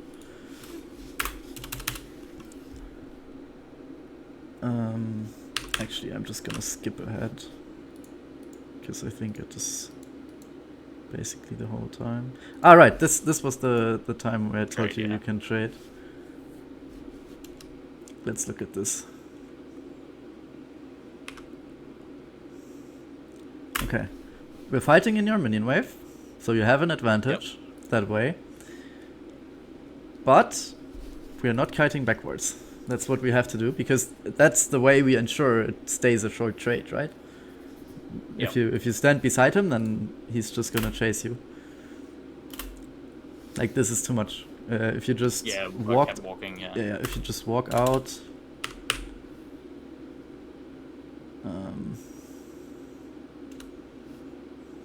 Okay, Q. He ease you, like hit, and then walk. Yeah. And then you're fine.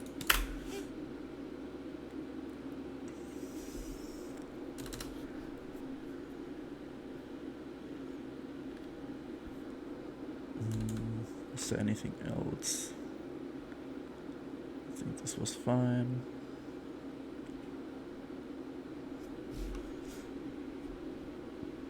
Try to attack his mana, because he just heals back up. And then here we can just TP.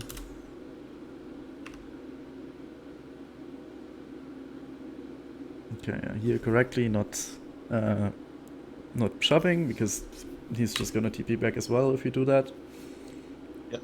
This way he can conserve TP, but the advantage is we don't basically instantly lose lane. If we don't slow push this, but hard shove this, the wave will lock like right here. Actually, we didn't even talk about it. I don't know if Alois... I think he does tell his viewers sometimes. It's one of the biggest things, yeah. But you can't predict where a wave is gonna go just based on how many minions there are.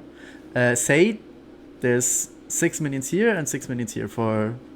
so 6 red minions, 6 blue minions, and they meet here. Where is the wave gonna go? Into him, because they get closer to... like, they get the minion wave... My minion wave will hit his minion wave quicker than his minion wave will hit our minion wave in general. That makes sense? Is that right? So, like... Not quite. The thing is, like... The next minion wave is gonna hit this minion wave. That's what I mean. Like the next minion wave will hit like we'll be able to start hitting their minion wave quicker. Exactly. So push. Okay, perfect. So that means you always know where a wave is gonna go. So yeah, that's how we just know what to do with the minion wave. Or how to predict what's gonna happen with the minions if we don't interact. So here, like, if he fights you here, you just win. Like, even if you're not level 6, even if you're only level 5, you still just win this. Because you see how much damage he takes from the minions here. It's insane. Yeah, and then here, if we just ghost early, then he's just dead. Don't be greedy with your summoners. It's, I think, the biggest thing. Because otherwise he loses this entire wave, you get this entire wave, you get a plate, and then he can back off, and you're like 1k gold up at that point.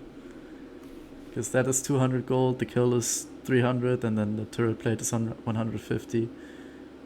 Yeah. And you get the minion, so you still get 100 as well. Gold swing.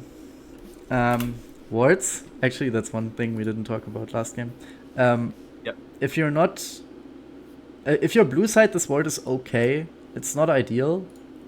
Ideally you want to ward this. If you see this entrance. Like if you see this entrance, you want to ward here, because then you can't get ganked from behind, ever.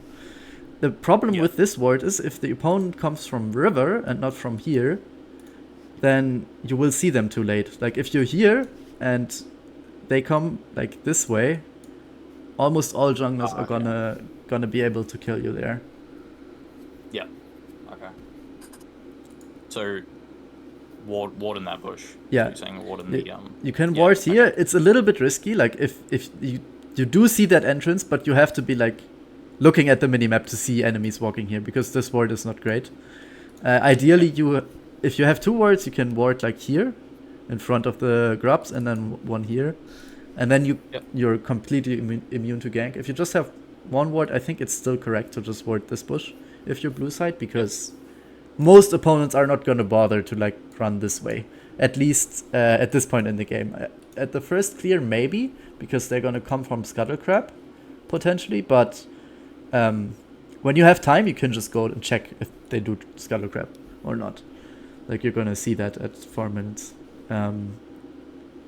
If you have time. Like, at the moment, nothing's happening. You don't have to be anywhere. If you're red side, it's a little bit easier with the wards, because you basically always want to ward here in front of the grubbies again. Because then you already make sure that you can only get ganked from behind if the opponent runs through the enemy jungle like this. And no opponent's jungler is gonna do that. Like, that's not gonna happen. That's so much, yeah. That's so much. That only happens if they like start topside, enemy topside. And so this ward makes you completely safe if you're red side. If you're blue side, then obviously that ward's not gonna do anything if they come from here. And that is the most likely gank route, so I think warding here is correct for blue side. Almost always. Okay. And then, I don't know, there's some junglers where it's correct to ward here, like in this thing, because they jump like that wall and then they get into the river like that, like Kindred or Grace can do that. But I don't think that's gonna happen at your elo. People don't like do this type They're of not stuff. playing for vision. Yeah. They're not doing that at my elo either. Like that's the challenger level ganking. It's not happening in Diamond or in Masters. I'll let you know if that happens in my bronze game. Yeah. I'm gonna be impressed. I don't think I can't recall the last time I've seen like a play from junglers around division like that, like, consciously. Okay, they're doing dragon. Shinzao's W is one of the easier spells to dodge if you just look at him. Like he does a slash. Oh, that's not the best frame to pause because the quality was shit. But he's gonna slash like here. You see, like this. Oh, that's so choreographed. Wow. Yeah. Yeah. When he does that, he's gonna W, and then like that happens before this appears, because when this appears, it's probably too late to dodge, depending on your move speed. Also, I mean, your hitbox is quite wide, which is annoying because it's just like barely on there, but whatever. Yeah, I think I lied to myself when I said that I look more at my opponent. I think my opponent happens to be in the minion wave, and I'm always looking in the minion wave because I had no idea that it was that choreographed.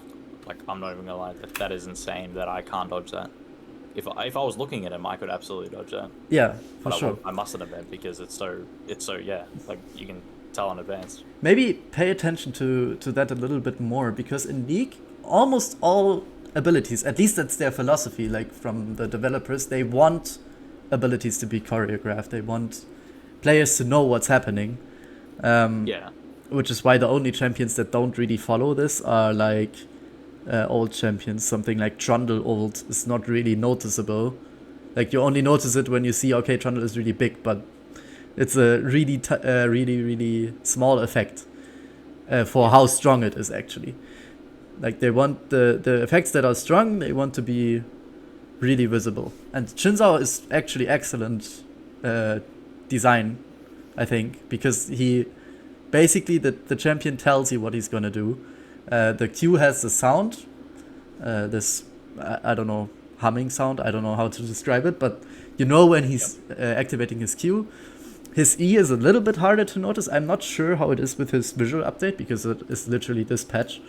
I played him, but I didn't really pay attention. It used to be that his spear just glows when he has his E, but you know when he's using his E because he's dashing somewhere. So that's kind of easy to notice as well. And then his ult is also a really big swing. So if you just look at him, you can kind of outplay Shinzao quite easily. If you just because if you dodge his W, he just deals no damage. That's his percent damage spell. Like his W deals percent max health, I think physical damage.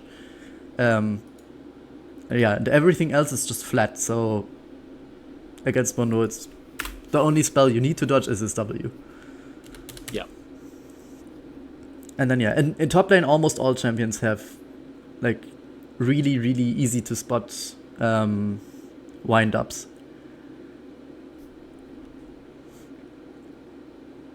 I think Mundo is one of the champions that actually is a good example of why they reworked champions, because before they reworked Mundo, he was one of those where, okay, he used his E and his hands are glowing like a little bit, and suddenly he deals like half your HP bar with one auto attack.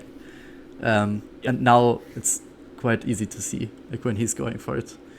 Like his E is obviously it's an auto reset, so you can't really dodge it, but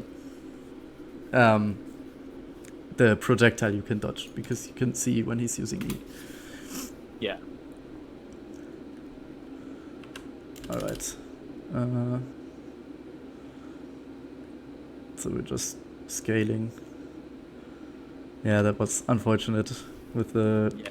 I just gotta click further away and then Q and I don't die. Wait a second, I need to see this. Yeah, the problem is I don't see your mouse, but...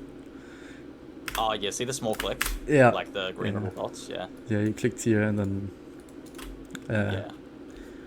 wanted to Let's queue. go. It's not that bad.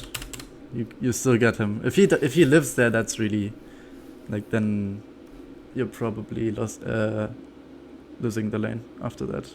Yeah. Because he gets too much. But since he also dies, it's okay, I think. Happens. Okay, slow push this. Here again, I'm pretty sure you can fight him here. Like you still have quite a big minion wave. Of course you use E here, so I think it's okay to run now. But if you keep E, you can defend these minions. Yep. And I think it is good to go for that. Can you explain to me why? Why it's good to actually defend these minions here? I would. Oh, because he can kill a few and then get a freeze off like 3 of them, maybe. He doesn't even have to kill any. Like he can leave them alive all the time. Yeah. Because he heals himself. Like he's healed. Yeah, that's right. He just goes to the happy spot, as Alois calls it, like here, and then what are you gonna do about it? I can't play. Yeah. Yeah. So if you defend these and just make sure that this wave goes in, then you can play a lot more freely for the next 2 minutes. Yeah. Because right now you're really easy to gank to. Like the opponent jungler, enemy jungler isn't coming top, but if they were, you would just die. Yeah. Because of where the wave is, yeah. Yeah. And then here, ward again, of course. We talked about it. Yeah. And then this is where the thing happened. I don't know. Oh, he TP'd and I just got played. Basically all that happened, yeah. Yeah, we see the TP now. Yeah. This is where we see Tristana, right? That's the other thing. If you don't see the mid laner, it could also be the mid laner, so you have to check. But at this point, we know it has to be Xin Zhao, so we have to throw everything at the wave and go, because it took me a few seconds to realize about about a solid 10 seconds. Honestly, that was some time wasted. Yeah, it's okay. This is where that stuff happened. Yep. Oh right, never mind. I think it was back there already. This is fine. Another thing you can obviously do, if you think your jungler is gonna come, baiting the opponent, like just fighting them, and even if you know you lose, if you just live long enough, it's really hard to track. Like even if he has a ward here, when he's fighting you, he's probably not gonna look at it, so that's they one. probably have the same problems that I do. Yeah. Where they don't look at the map and see, yeah. It is hard. Like that's one thing that even if you go higher elos, people, even when they ward, if you just fight them and they don't have the best awareness, they will still die, like in higher elos. Yeah. Okay. Then here, this is a bit risky. Like you had the map awareness to see that Wukong is coming, but then you also, that's like why it's hard. You also have to keep in mind that this guy is still here. This is really close. I'm not entirely sure if I would have still walked this way. It's probably correct in hindsight, because you make sure that Xin Zhao is not going to on your Diana, but on you instead. And if you live, that's completely okay. Since that fight is winning, since your Diana is really far ahead. But keep in mind that you do not have to like run this way if you can't. Like if this guy is gonna kill you, like here, then it's better to just back off, and then ping your Diana that he's coming. Don't have to int for her play. Yeah, and then this is really nice. This is basically exactly what we talked about. Like he did not realize that Diana was coming. Because he fought he you. should have realized, because if I was being aggressive, like there's absolutely no reason for me to be aggressive if Diana wasn't coming, Yep. Then he would push and take the turret. Push one more wave here. Get one more wave. Yeah. Because he just respawned, didn't he, at this point? Exactly. And he doesn't have TP because he uses the bot lane. The other thing is, if you don't push this wave, it's probably basically gonna be lost completely, because this wave is still alive, and your minions are quite a bit stronger at this point because your whole team is winning. Like if your average level is higher than the opponents, then your minions are stronger, so it's naturally gonna push into them. I thought they just scaled with time. I did not know they scaled with level. I did not know that. Yeah. True. Wow. I mean, we can track it, right? Actually, Wukong's gonna come. So actually, that's good for you that Wukong came, because otherwise you would have lost all those minions. And this way you get basically all of it. Actually, no, the 3 melees you still lose, but you get the cannon and the... here it happened again, I think. Right. Actually, this is, I think, the biggest macro mistake you make. And the annoying part is that it's a good outcome. I think you win this fight, but you should never move mid here. Okay, yeah. Why should you not move mid here? Honestly, I don't know, to be honest. Okay, what objective is in mid lane? None. Exactly. There's no dragon. There's nothing to fight for here. You're fighting for air if you go mid lane. You can say, okay, I'm defending my LeBlanc and the tier 1 turret, but that's not your job. If your team is going to defend this turret, then Diana has to do it. Because the moment you leave this lane, like, you're losing minions. Your whole team is losing gold and experience. And if you're not getting anything from it, then you just lose minions. Like, nothing happens. Yeah. You can, of course, think, okay, we want to fight here, but as there is no objective, all the enemy has to do to make it a losing play for you is walk out. And that's exactly what we do. Yeah, then I've lost everything. Yes, exactly. Yeah. So if you want to fight, then have a reason for it. Like, let there be... If there's a tier 1 and you say, okay, you ping the Diana, come mid, then fine. I don't know if that's a good play, if you say you want the enemy mid tier 1, but then you have a reason to go there in the first place. And right now the only reason is, okay, I want to fight. I want to throw Qs at the enemy. And then, I don't... Absolutely not justifying this mistake, but it's sort of just... Oh, that's okay. What do you mean?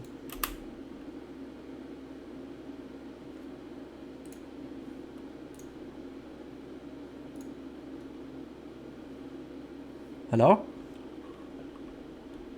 Back. Okay. What did you want to say? Yeah, absolutely not justifying this mistake, but I swear, not going for that play in this elo loses me games just off my team seeing that I'm just, like, they'll see it as me doing nothing in the top lane, and then they'll die, and then they feel, because I feel like people in this elo just, they play to what feels good, not to try to win. Does that make sense? For sure. Yeah. Because it feels good to fight, right? Like, it feels good, but it's like I'm guaranteed, wave and experience and potentially gold from the turret, Yeah. Even I don't know. Yeah, I definitely shouldn't go for that. But if that's, I swear I lose games. Even if that is your justification, in this case, I don't think that applies because realistically, like, the Draven is not there yet. The Diana is still doing red buff. What you can at least do is push the next wave and then go. If you have to fight, then because then you're not losing gold. Actually, the opponent is losing gold. You could, of course, get more if you just get the tier 2, but then it's still a positive play for you. And then, of course, you flip the entire game with this fight, which is not... There's no point. But, if you think you're gonna win because your teammate's gonna end, then you can fight after you push the wave because you're not gonna put yourself behind because of it. Yeah. Because that's actually what Draven is doing. Like, he's walking mid right now. There's a minion wave here and a minion wave here. He's gonna lose 100%. Lose everything. Yeah. Okay, yeah. And, alright. And then after the disconnection issues we had, I come back and I see you top lane and I thought, okay, maybe you just turned around. But I see that there's death here, so that's not what happened. I have no idea what happened actually. Oh no, I went back. Yeah, like. Yeah, you just went back here, found the minions, and then yeah, and then they just entered and lost the tower. Yeah, pretty much. Okay. And then Tristana's my biggest supporter. Just telling me to push the turret. Okay. One thing here, like in this game, Yep. this is I think the third dragon for your team. Yep. So that is a big objective. If the opponents come here, what you should do is TP here so you can flank them. Okay. Because this is a fight where you have no real advantage other than, okay, if the opponents jump in, then of course you have an advantage because you can just defend your turret and you have a turret. But this is a really, really, really advantageous fight for you because you have this bush, you have this bush, you can always kite down, and you have vision like up here, and you're coming from the flank, which means if the opponents come here, they're gonna get sandwiched. It's like simple Art of War stuff. That's like in every single game, even in real life, like in war, you never want to be approached from multiple angles because it's impossible to like dodge stuff. Yeah. Like if one person is here, you're coming from up there, and then Diana is here, they're just clumped. This is just an ace fight. Like even if you're not far ahead, this is just, if they run in here, they all die. Okay. It's just something you have to recognize. If they don't come, of course you don't have to do anything. But what you should do here is go mid, because they could try to trade and go for the tier 2, which you can stop. Yep. And yeah, there's nothing bot lane. Like the quickest. Yeah, there's no way. The quickest path to dragon is this, anyways, and not like this. So you can like hedge and go to mid, obviously. Yep. Okay, and then I don't know. You still find enemies there for some reason. And then you run past all the plants. Yeah, I did too. That's so bad. I even hit one and then just walked past another one. Yeah. I wonder why I didn't like that one. Yeah. Okay. One thing about the thing where like your teammates just go to your lane. I think, at least that's what I've noticed. That it's just a league player thing in general. You can think of your teammates as sheep. If they see someone that's confident and that like makes a play, they will just flock to you and come and look and follow, because people are not like confident in their ability to play properly on the map. That still happens in high elo, like not this poorly. Like they're not gonna join you on the flank, but they will still like play on your side, which is annoying. When what they should do is like just play here, because that forces the enemy to make a decision. Usually in these scenarios, like you cannot dive the Ashe at this point because she has Borg. What you want to do, if your team is not there, is look for jungle camps, like blue buff, like Gromp. Make sure you can't get ganked, like put a ward here, and just look if the enemies abandon this turret or not. That's like all you have to do to force the enemy in a poor position, because you're gonna get ahead with these jungle camps. Okay, but your Diana kills the Tristana and the Braum to help. And then you just get Atakan for free because they can't contest it. And then, I mean, fine. Sure, the Ashe wants to die. Yeah, like, I don't know. That was insane. Like if you're Ashe, like what is the reason for you to catch this wave here? Like even if you are not here and you're not here, she can just let these minions walk to here and farm them there, and she's safe. It's like that was crazy. Yeah. Okay, and then they go for you. Yep.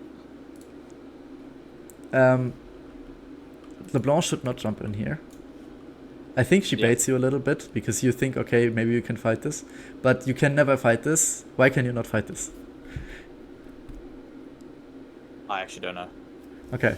I would say maybe. I don't know. Yeah. Okay.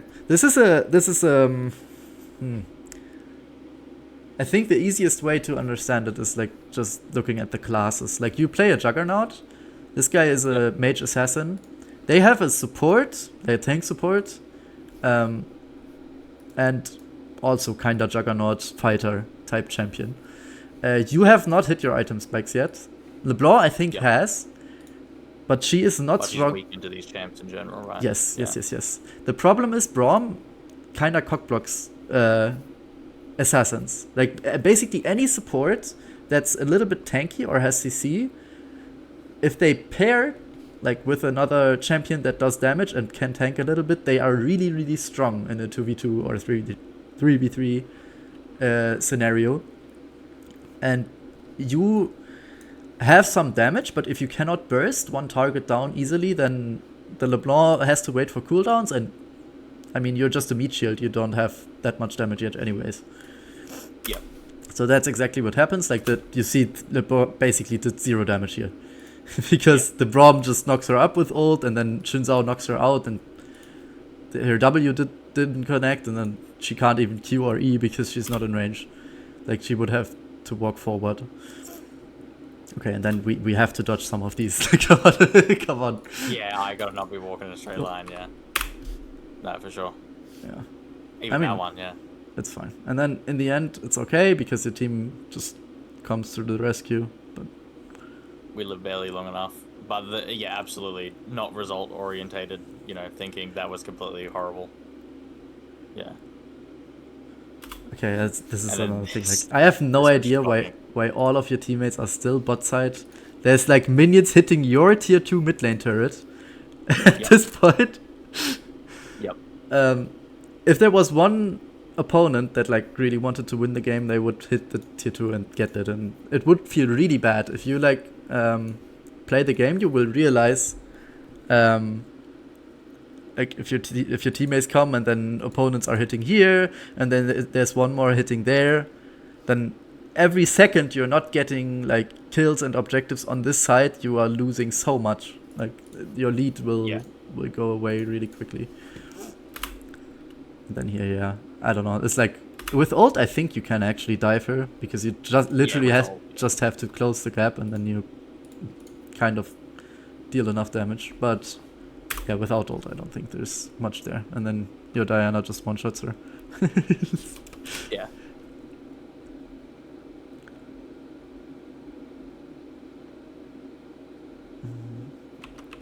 Okay. And we yeah. stay for another team fight. This was crazy. This whole sequence was insane. This is completely fine because like you ward there and then you just look. You should probably like just wait in this bush. Like if they don't go like completely crazy, then you should just wait here and see what happens. But and start channeling recall because you want to go base actually. But I don't know if they do this. Of course, you can punish them. Like, Yeah, they kept fighting, and I was just like, I really want to back because I've got so much gold, but I'm not just gonna let my I don't want to just let my team you know, just fight and die.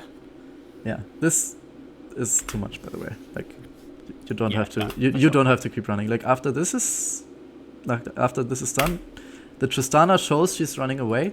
If she dies, it's not gonna be because you walked at her. Like, maybe Pike gets her, maybe the Diana cuts her off somewhere, but you're not gonna have a lot of impact like on this kill if it happens. Yeah, for sure. Yeah. So this is one point where you can just recall, and At this even point, you just base. Right? yeah. Even if you had to like TP to a fight, which is not gonna happen because they're already like they have numbers advantage your team even if you're not there. But say these two aren't dead and there was like a fight happening here, then you can still just recall and TP back. And then you're way stronger in the fight. Yeah, for sure.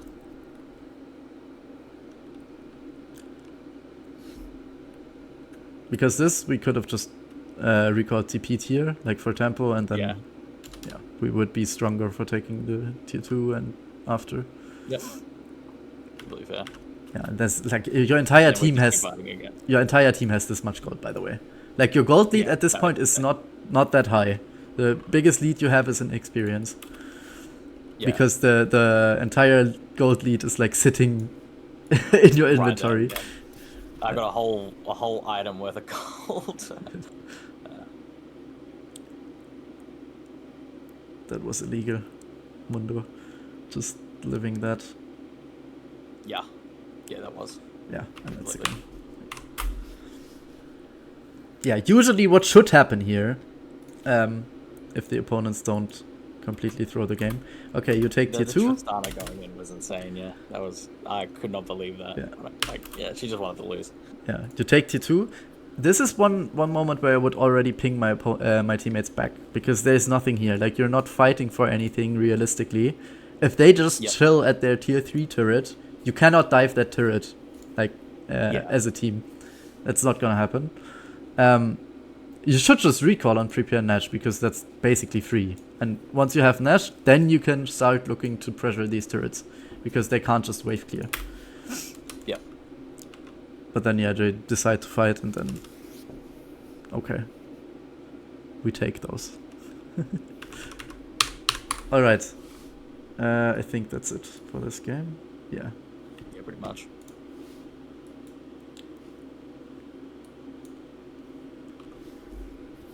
Good. Do you have any questions? No, man, you're very concise. Very explained everything very well. No, that was great, man. I appreciate that so much. Yeah, I appreciate you being my student. Thank you, man. Yeah. There's one thing. Actually, two things. The first thing, if you have any questions, you can always ask me. If you get a little bit higher in Elo, and if you maybe want to branch out a bit champion-wise, if you don't want to play only Mundo, the best way to learn 1v1 matchups in top lane is to just practice 1v1. I do that with a lot of people, like friends and other people I met through League. Just practicing matchups 1v1 is quicker to just play a game. And it's easier to identify like winning and losing plays, because there is winning and losing matchups, but there's always something you can do. Like a challenger player is still gonna win, like every time again, even if it's a counter matchup, because they just have information that the opponent doesn't have. Like they know, it's losing like 99% of the time, but I know this one spot when I buy these items that I can fight them, and if the opponent doesn't know that, then they will just lose. Yeah. And that's the stuff you only realize if you play against good players or you play 1v1s. Because in 1v1s it's easy to identify like spots where you win and spots where you lose.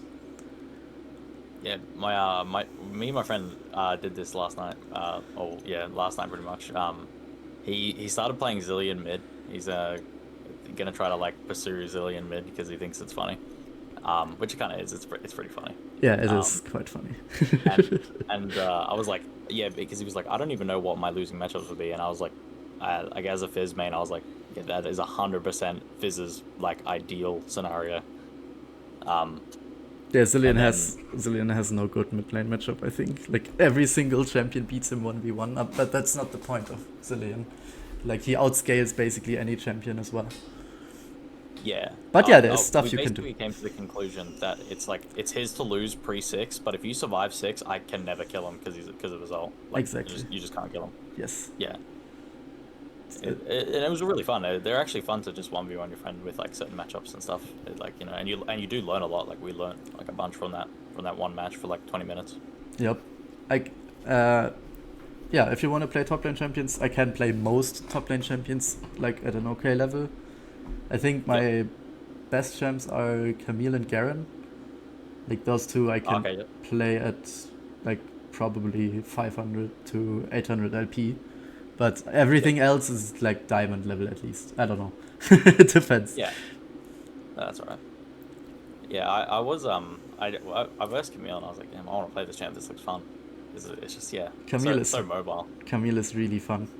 She has so many mechanics that are cool. Like you can combo your abilities together really fun, in really fun ways. But I wouldn't recommend her because it's like you have to like. I don't know if you know this parkour meme. Wait. Where is this?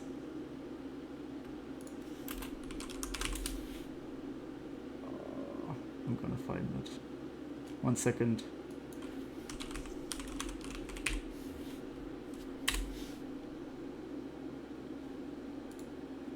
Okay. Just ignore the text. Yep. That's basically like top lane players. The top pick is Yeah. Mundo, and the bot pick is like Camille. You do everything, like super complex stuff, but in the end, it's you do the same thing other top laners do. It just takes Yeah. um, a lot more knowledge to survive doing it, because you don't have Yeah. wave clear. You do not win most 1v1s if both players hit everything and stuff like that. Yeah. Yeah, like Camille looks like a very like you have to be very efficient with your like passive and like be like take very very good trades to Yeah. win lane. Basically, Yeah. you need to know exactly when is your opponent gonna do stuff. Yeah.